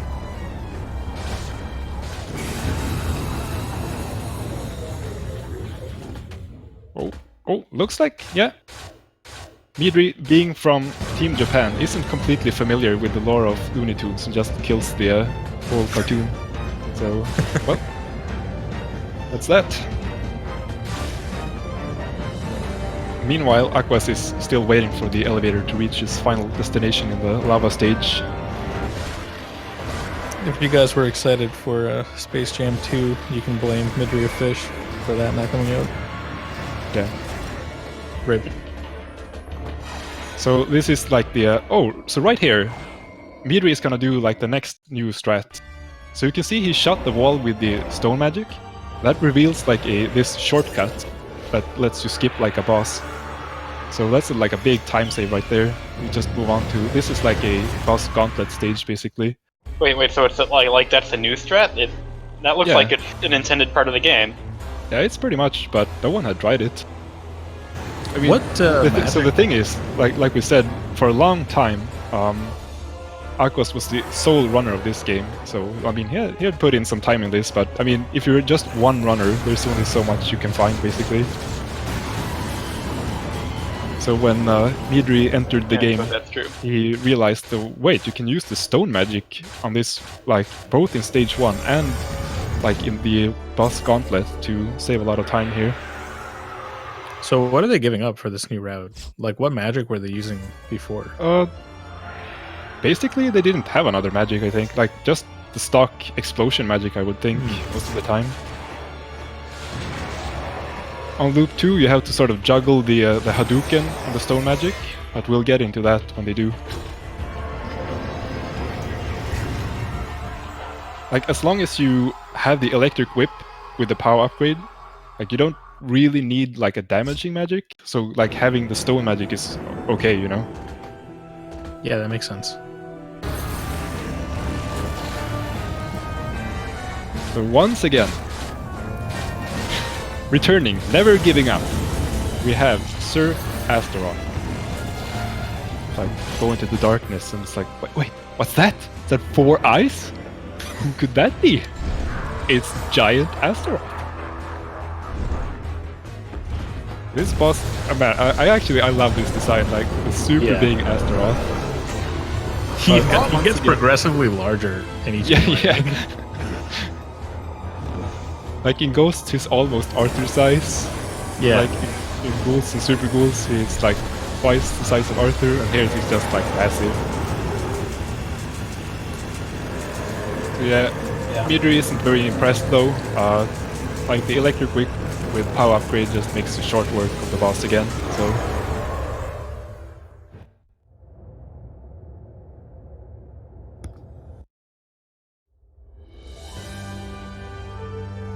So right, so Midri has reached sort of the midway here. So what's the lore of this game as to why you have to do the second loop? I think it's Arthur, you didn't have the Hadouken magic. You must play the game again. I really wanted to see it. It looked really cool. So, yeah, so the witches here are related to like how the game originally worked. Like you got here in the original game, and they were like, yeah, you know, you have to collect all the rings and you get sent back. But since this is sort of the arcade, the new arcade release of Ultimate, you just get here and you have to fight the witches, and you can move on to loop 2.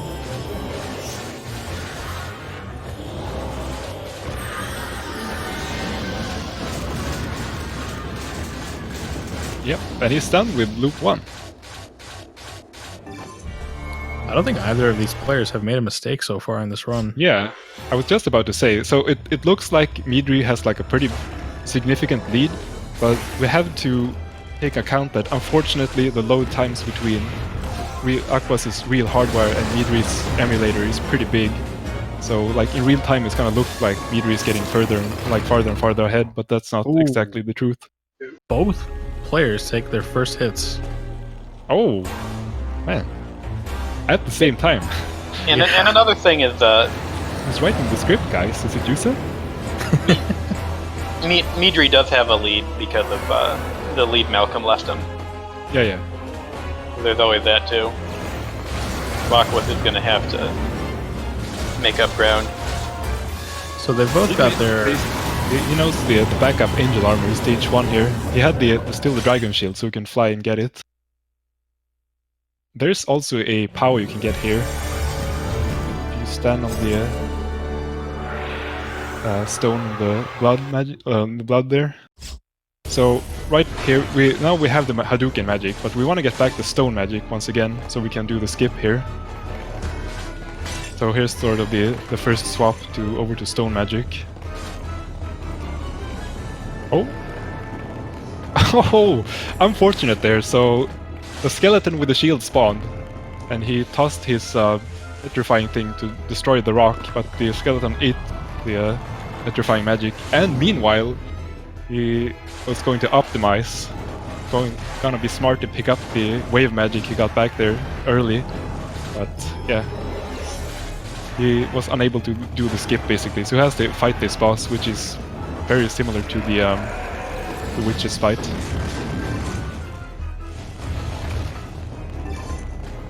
Looks like he got back. Is that just the red power-up, it looks like? I think he has both, but it's a bit hard to tell.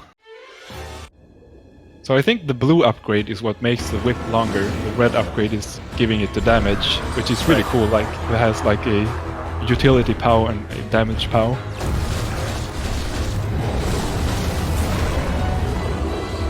So meanwhile Aquas is fighting Astaroth here. And he has the Dragon Shield, so it's pretty okay here. He can still fly even though he doesn't have the Angel Armor. It looks like Astaroth can fly now too. Yeah, meanwhile Midri was like, Hadouken! And killed the snake really fast. Hadouken! Man, look at that thing go.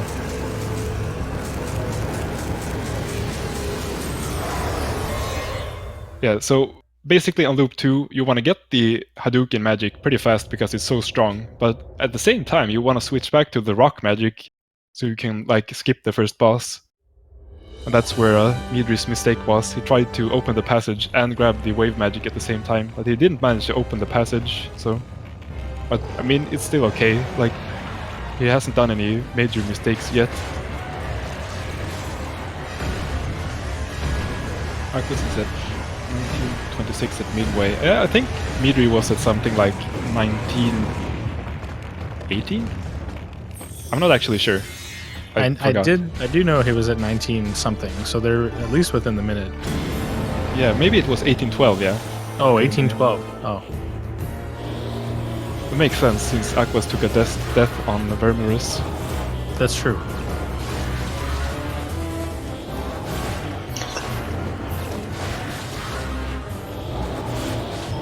So Aquas is just making his way through the witch fight.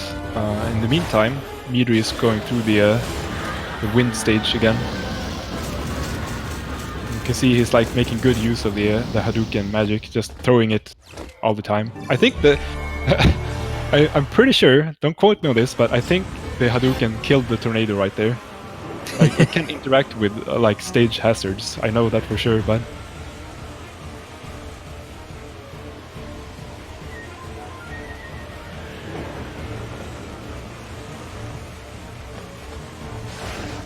so Aquas is making his way back here from stage 1. Oh! Oh, what did he get? The electric whip. Oh man. Yeah, that's kind of rough. Must have expected something else from the chest there and got the swallow blade, I think it's called. Sort of a boomerang. Was that a cursed armor that he just picked up? Hmm? Oh, never mind. Aquas has the king armor right now. I believe it's called. Like the gold armor basically. Hadouken!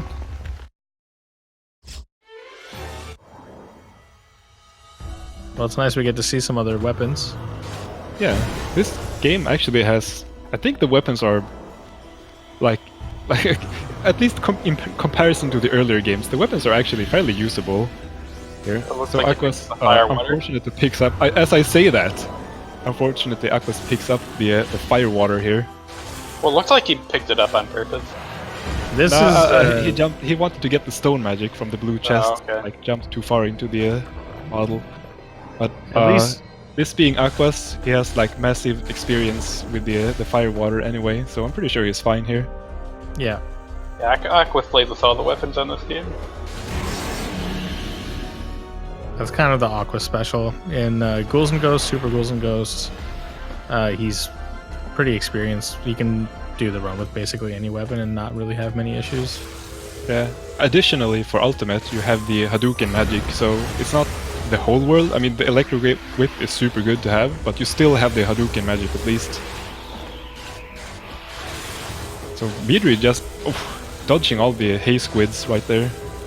There's a lot of more allergens out to get you now. Loop 2 here, the Harry Potter stage. Oh, so I haven't seen much of the speed armor. Like, is that like not used as much anymore? I know Aquas did runs for the... So there's cursed armors you can pick up in this game. Aquas got the knife. 50-50 chance. Like, one of the armors is bulky and slow, and the other makes you run really fast. But due to the randomness of which one you pick up, it's not a very good thing to do in a race. I see. Well, I suppose you might have to risk it. Yeah.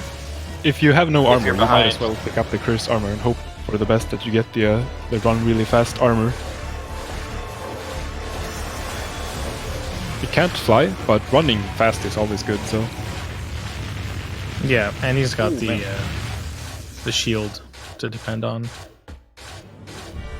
Leader getting the quick kill on the Spiral Mantruder, maybe the boss name is? I actually don't remember. They have some great names for the bosses, by the way. Oh, Aquas listens to the old Klingon proverb, get the knife. Gets the knife. But yeah, he opts to not use the dagger at all. He's just using the Hadouken magic because it's very strong.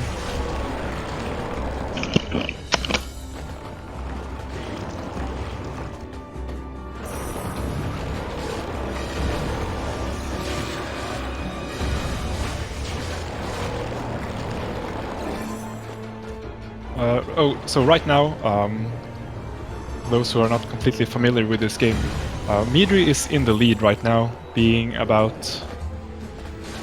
It's a bit hard to gauge with the timing differences. At the midpoint, he was roughly 45 seconds ahead or so. 1:14, yeah. Julian's got us covered. So I think, yeah, Midri is ahead by, let's say, a minute and a half, give or take. It's a bit hard to judge, unfortunately, real time right now. Adds to the tension of this race. Yeah. Okay, so Aquas is going for the guaranteed electric whip drop, so he's good to go again though. He's got the POW, he's got the angel armor, he's got the electric whip. Oh, sorry Aquas. Shouldn't have said anything. Takes a hit from the tapeworm immediately. Fred sends his regards. The last words Aquas heard before he got hit. You know, it's just tough when your first name initial matches that of the creator of this game. I just send F-waves, even if I don't mean to. You're cursed with his powers.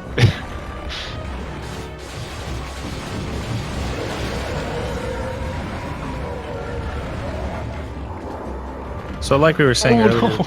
Aquas, or maybe it wasn't, I can't tell if that was intentional or not. Aquas trips off the Frank thing there and gets the dagger instead of the electric armor, or electric whip, I mean.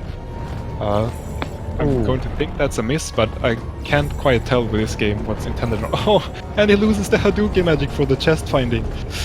Yeah, this game is just doing a number on Aquas right now. This is what happens. Oh, are they gonna go for it? Losing, oh, it's just downhill from there. Yeah, he got the speed armor last time, so I guess probability dictates that one's probably the chunky armor. But there's something really nasty that can happen in that section. You saw all those like pink Gradius enemies flying around there. Like if you don't kill them, they'll just turn into Areemers after a while. Oh my god. So yeah. So Aquas has the regular crossbow right here. Oh, what is that? Oh, it gets the guaranteed swallow blade, or willow blade, or whatever it's called. Oh, functions a bit similar to the magic crossbow from Super Ghouls, but this one is a bit more reliable. It's just nice to have in this raft section. Yeah, so I saw it spin around some stuff a little bit already. Yeah, so Aquas has to go through this this raft ride without the angel armor. So when you have the angel armor, you can just fly past this entire section. But now that he doesn't have the armor, he has to go through it the old-fashioned way, riding the raft, which is both dangerous and very slow.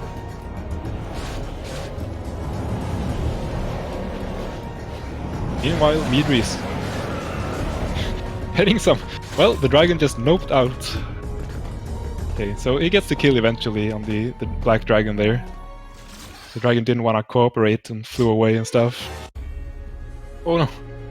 Arthur turns small. I believe your damage is actually halved while you're small, so you could see he wasn't unable to kill the run killers there.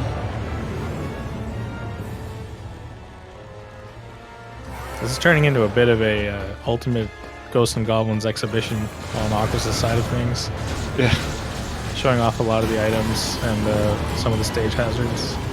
I wonder if there's like a bonus room here in the Harry Potter stage where you can get like back some armor and weapons. So I'm interested to see what Aquas will do here.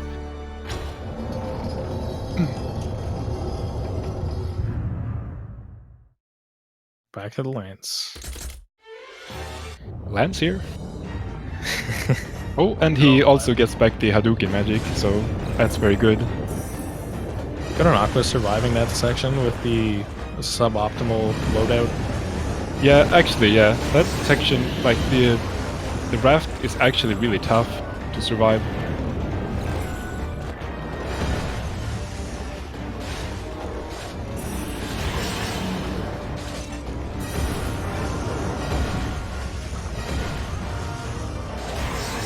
So, right, so we see here on Midori's screen, he's going for the stone magic again here. There's a guaranteed stone magic drop in the lava stage. And this is of course so we can skip a boss in the boss gauntlet later on. So now he can't rely on the Hadouken magic, but he still has the electric whip, so it's good to go. I wonder if Aquas is going to opt to do the same now that he doesn't have the electric whip. Yeah. I would think he does. That he will get the stone magic. But we'll see. I don't actually know which path is faster. But I'm going to assume that if like skipping the boss is faster still. Yeah. Than keeping the Hadouken.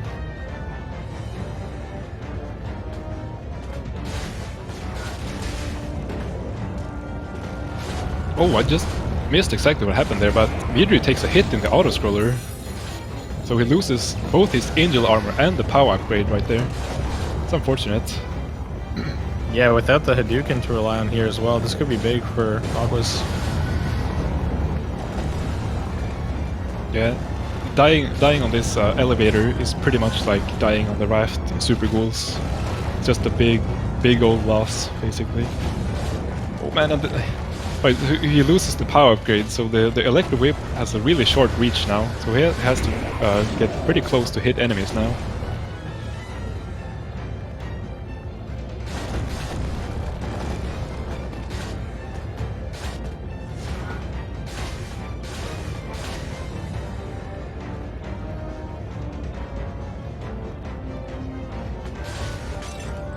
You can just hear some of this great music, actually.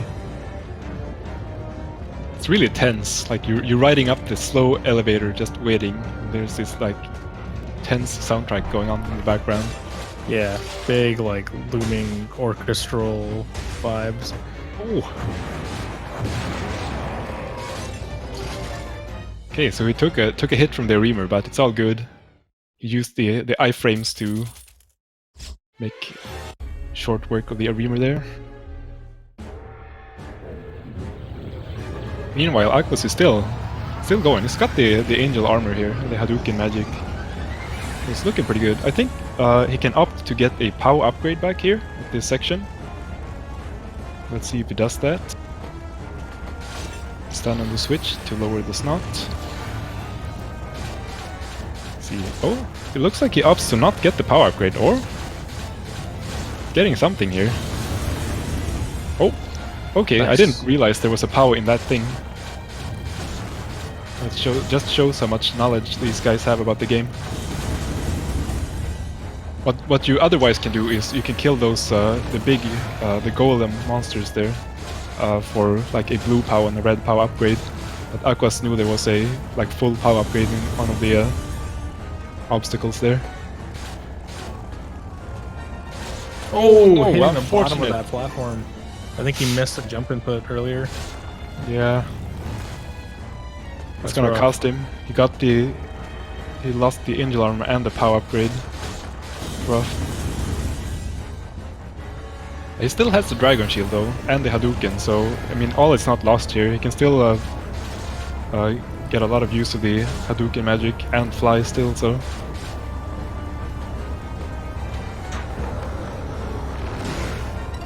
Oh, and Midori getting grabbed. The revenge of Looney Tunes, apparently. Not gone.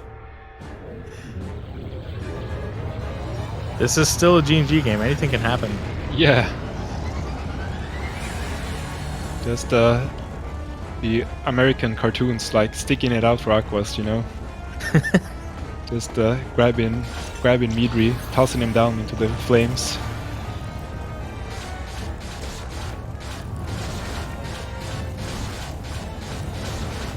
So now Midri has lost the power upgrade, or it didn't. Maybe he already did, I guess.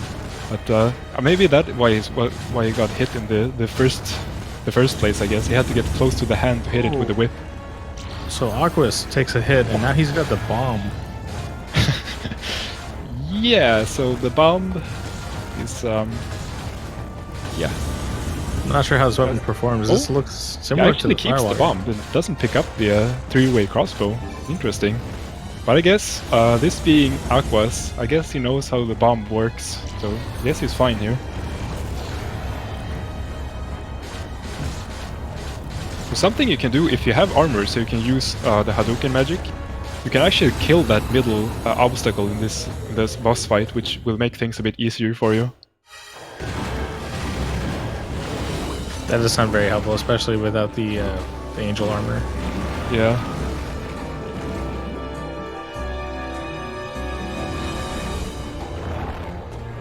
Yeah, this is just like once you get hit in, especially Ultimate Ghost, like it's worth saying again. Like if you get hit, it's just really tough to recover. Meanwhile, Midri is heading into the shortcut here, with stone magic. Bam! Oh, well, it gets boosted into the passage there. So optimally, what you want to do here is get the Hadouken magic back now. Now he has used the stone magic to its fullest potential.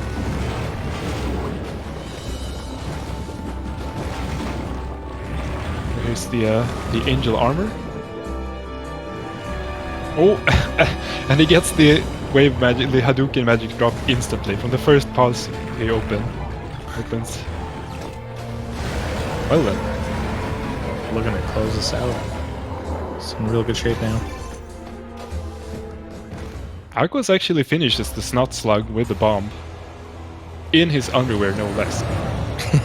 That's in pretty classic impressive. Aquas fashion. Yeah. Just stomping around in the snot without boots. Don't mind me, guys. All I need is my socks.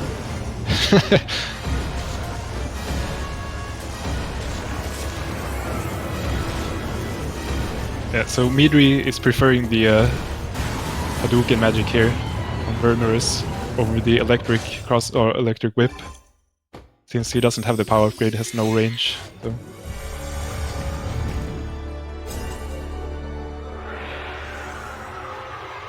Oh, looks like Aquas is going for some backup strats here. Oh, there's a power upgrade in the bubble tunnel.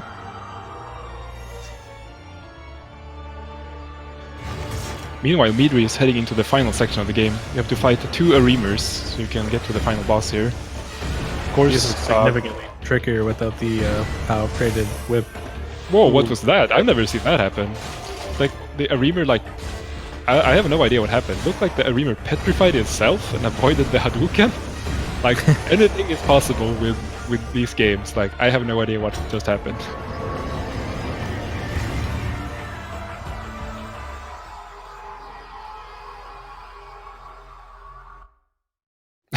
Okay, so it looks like Aquas actually got grabbed and lost his POW. That's has to re-get the POW here. I hope it can get a different weapon here. Right, so on Loop 2, you actually don't have to fight Astaroth again. You just get to move on to the final boss, which I believe is Hades. So Aquas has the whip back now. He's actually fully decked out. Yeah, Aquas is fully powered up again here.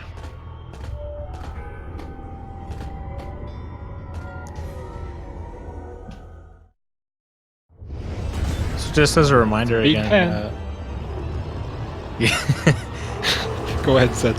Yeah, so just as a reminder again, Aquas is playing on the original hardware, and his load times are a fair bit longer, so we won't really see what the difference in time is between these players until the end of the run, where we see the in-game time, which is more accurate. Yeah. It is what it is. So here's Hades, likes to use his fingers. He's using the mighty powers of point left and point right emotes. Post in chat, guys. Point like right. Oh! That was like a point in all directions, man. Point down. We gotta see. Point down. Yeah, that's exactly what it did. Nice.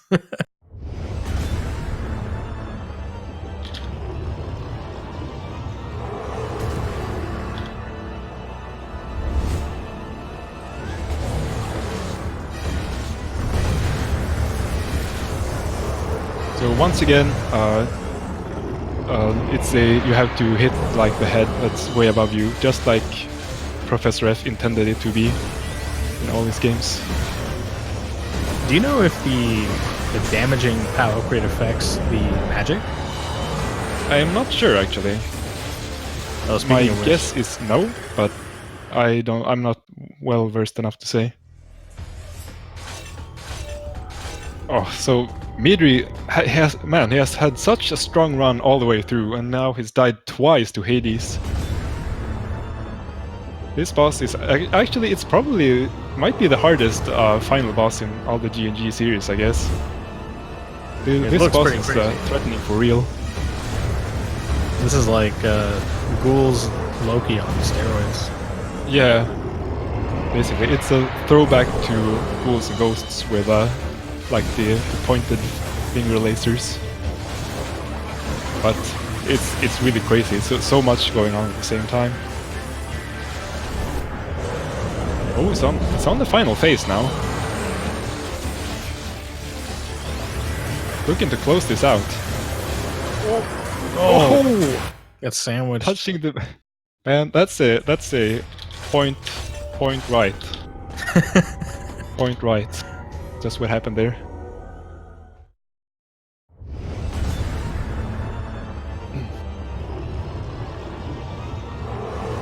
In the meantime, Aquas is desperately wishing this elevator would go faster to the top floor of the lava cave.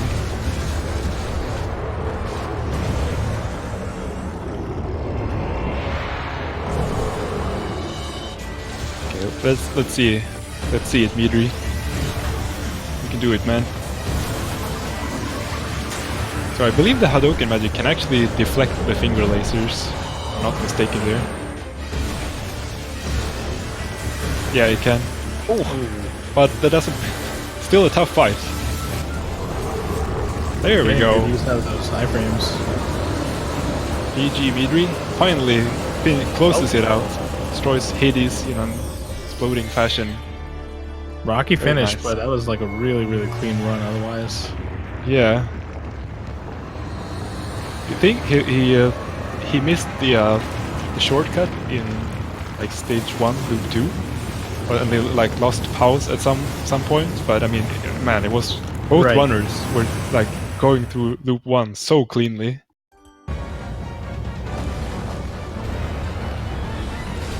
I guess it's supposed it's a bit to be expected, sort of, with this being the very first showing of Ultimate Ghosts in a race setting.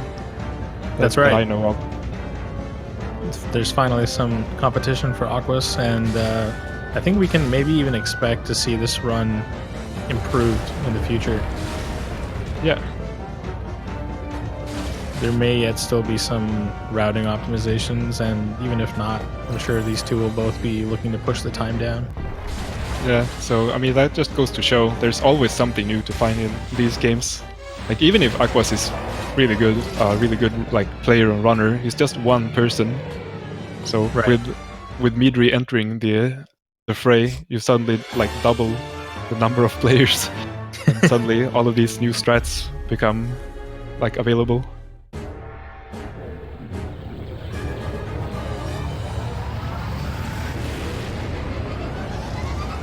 So maybe he's going through the credits here, and we're going to see his final in-game time soon. Right. So we have to watch the credits to get to the in-game timer here.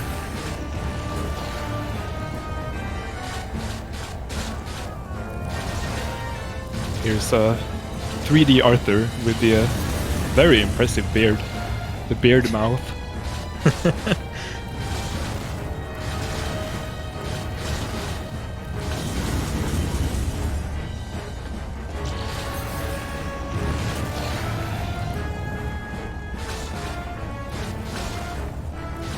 Yeah, I can't believe, like, once again, we have done these, so this is the 4th relay we have done of these games. The lineup varies a bit every time, but like every time, it's like it's so close, man. Like if you look at the times here, like for Ghosts and Goblins, Stuck in a Plate versus Wiz differs about 20 seconds or so. For DOSBox and Poppenheim, the difference is even smaller.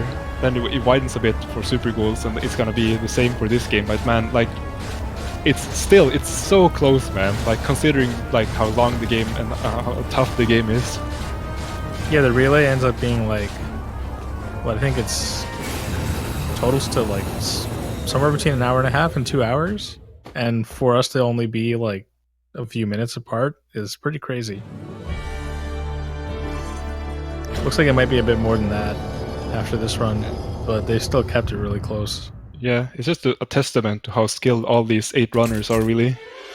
They can keep it close, even though it's like 4 like separate people per team and 4 different games. They can just still keep it like within like an arm's reach. Well, 7 people, and then there's Malcolm, who's somewhere in the machine category. I guess so. So Aquas opened the shortcut, and now he wants to get the Hadouken magic. There we go. Gets it pretty fast. So we're seeing the final time now, 48 minutes and 6 seconds. That's kind of a ridiculously low time, yeah, for this game.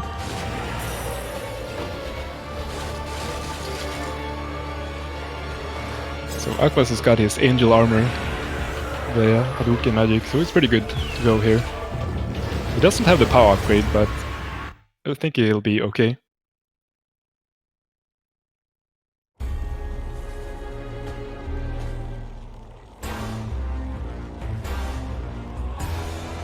Back to Vermerus. Not really sure. I guess his body is like a cloudberry that's been like left out for too long. So yeah, guys, just toss away your berries before they go bad, really, or eat them. That is some imagery, man.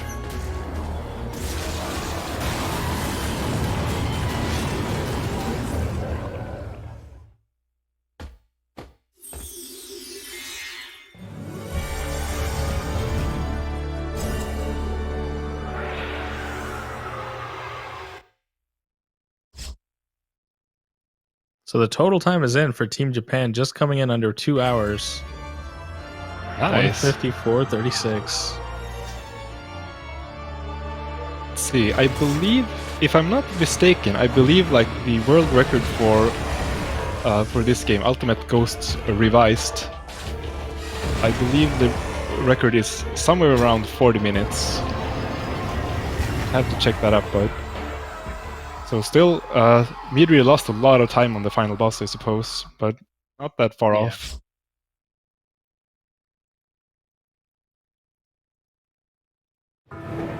So I think, is this the first time we had one of the relays with all of the like main series games? Yeah, it has to be. This is, like mentioned earlier, this is the first time we have a race that includes Ultimate Ghosts and Goblins, because for the longest time, Aquas was the only runner in this game. Right. So this is the first time we have all 4 main series games. So we have included like spin-off games as well at some point. We had Demon's Quest and Gargoyle's Quest for the NES, I believe. Yeah, that's right. We had that. We've been trying to also include Ghosts and Demons, which is actually a fan game based on the WonderSwan version of the original Ghosts and Goblins. Right. It's really, really well done, but kind of suffers the same issue as this game. And there's only 2 runners capable of actually speedrunning the game, being Aquas and a German runner, Bizarre 2K. Usually I think when we do these relays, it's really tough to align the time zones for Bizarre, unfortunately. But hopefully one of these days we'll get that game in a relay. Just oh, there we go. Aqua's getting a clean finish in Hades right there. That was I'm pretty sure that was a one shot right there. Got him immediately. Really well done. Nice. Just making back some time there. A good feeling for sure. And now the game's gonna make us stew for a little bit before it shows us the final time. Yeah. Man, that was a good showing by all involved racers for sure. Yeah, really well done. Keeping it together, man.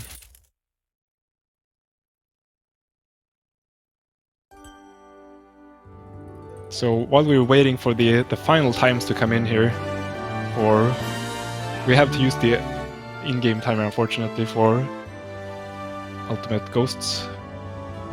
So I guess I would just like to once again thank Malcolm for starting up the Makaimura relay race series here.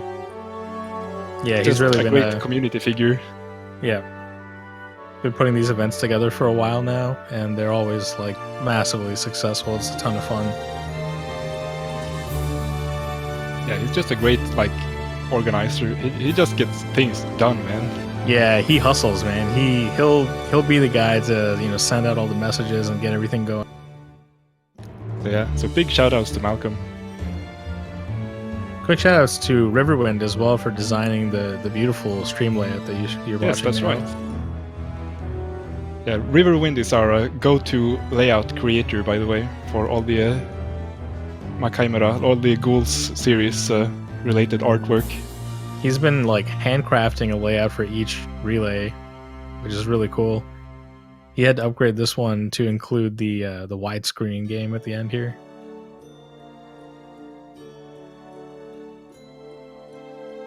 So once again, we see the beard mouth of Arthur.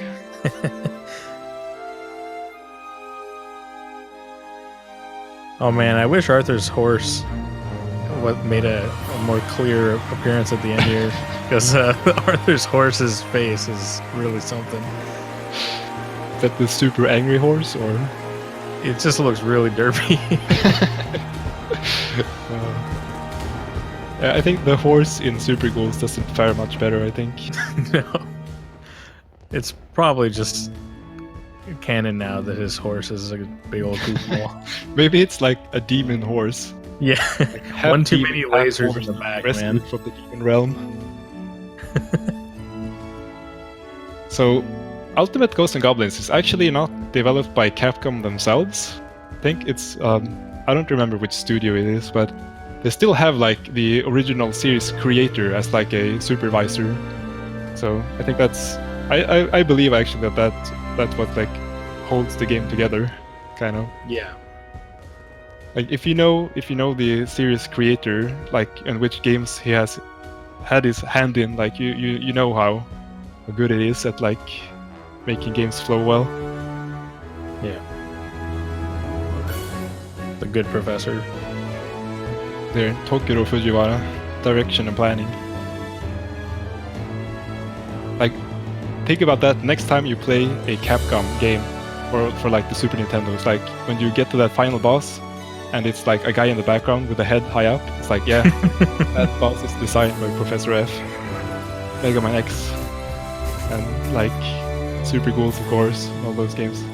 Congratulations for complete. You are a great player. Undeniable. Undeniable, yes. So here we get the total time, 51:16. So it's about a 3-minute difference, but if you consider that the entire run took well over 45 minutes, the difference isn't that big actually. Yeah. Like consider like if you also take into account this is the first ever race showing of this game. Also, looking at some of the stuff that Aquas had to deal with in his run, he went through like a good handful of the weapons and armors, right, and magics, and still was able to keep it within a few minutes. Yeah, that's actually ridiculously impressive. Most of he the fought games... the snot slug with a bomb. Yeah, in his underwear, and he still got through. That's just the power of Aquas, man. Most of the games in the series kind of have like run killing weapons. Yeah. And Aquas runs pretty much every game in the series, and he's the guy that will just plow through the game no matter what pickup he's got. Okay, so here we got the final results are in. So Team America gets a very respectful 1 hour 59 minutes 55 seconds, cutting it close, but being under the 2-hour mark. Good. But the winner here is Team Japan with a 1 hour 54 minutes 36 second time. So about wait, I can't math, like 5 minutes or so. Yeah. Sorry. Counting isn't my strong point, as anyone will know from my runs. It's like 5:20 or so. Really good showing. Like over 2 hours, the time difference is 5 minutes. Like, yeah, it's not. It's pretty close. So we'll be looking forward to the next relay. No word on a date yet or anything, but I mean, I'm sure we're going to be continuing these events as long as Malcolm is around. Yeah, exactly. As long as Malcolm is like spearheading these events, we'll get a new team, like continent team versus another continent team going at some point. All right, well, I guess we're we're pretty much done here. Yeah, we're gonna close it by all the racers. Really good showing. Thanks Malcolm for hosting the event, sort of. Thanks to Speed Gaming for letting us show off the entire event. Big thanks to Fred for showing off his knowledge of the series here and, you know, giving us a smooth voice to listen to throughout the runs.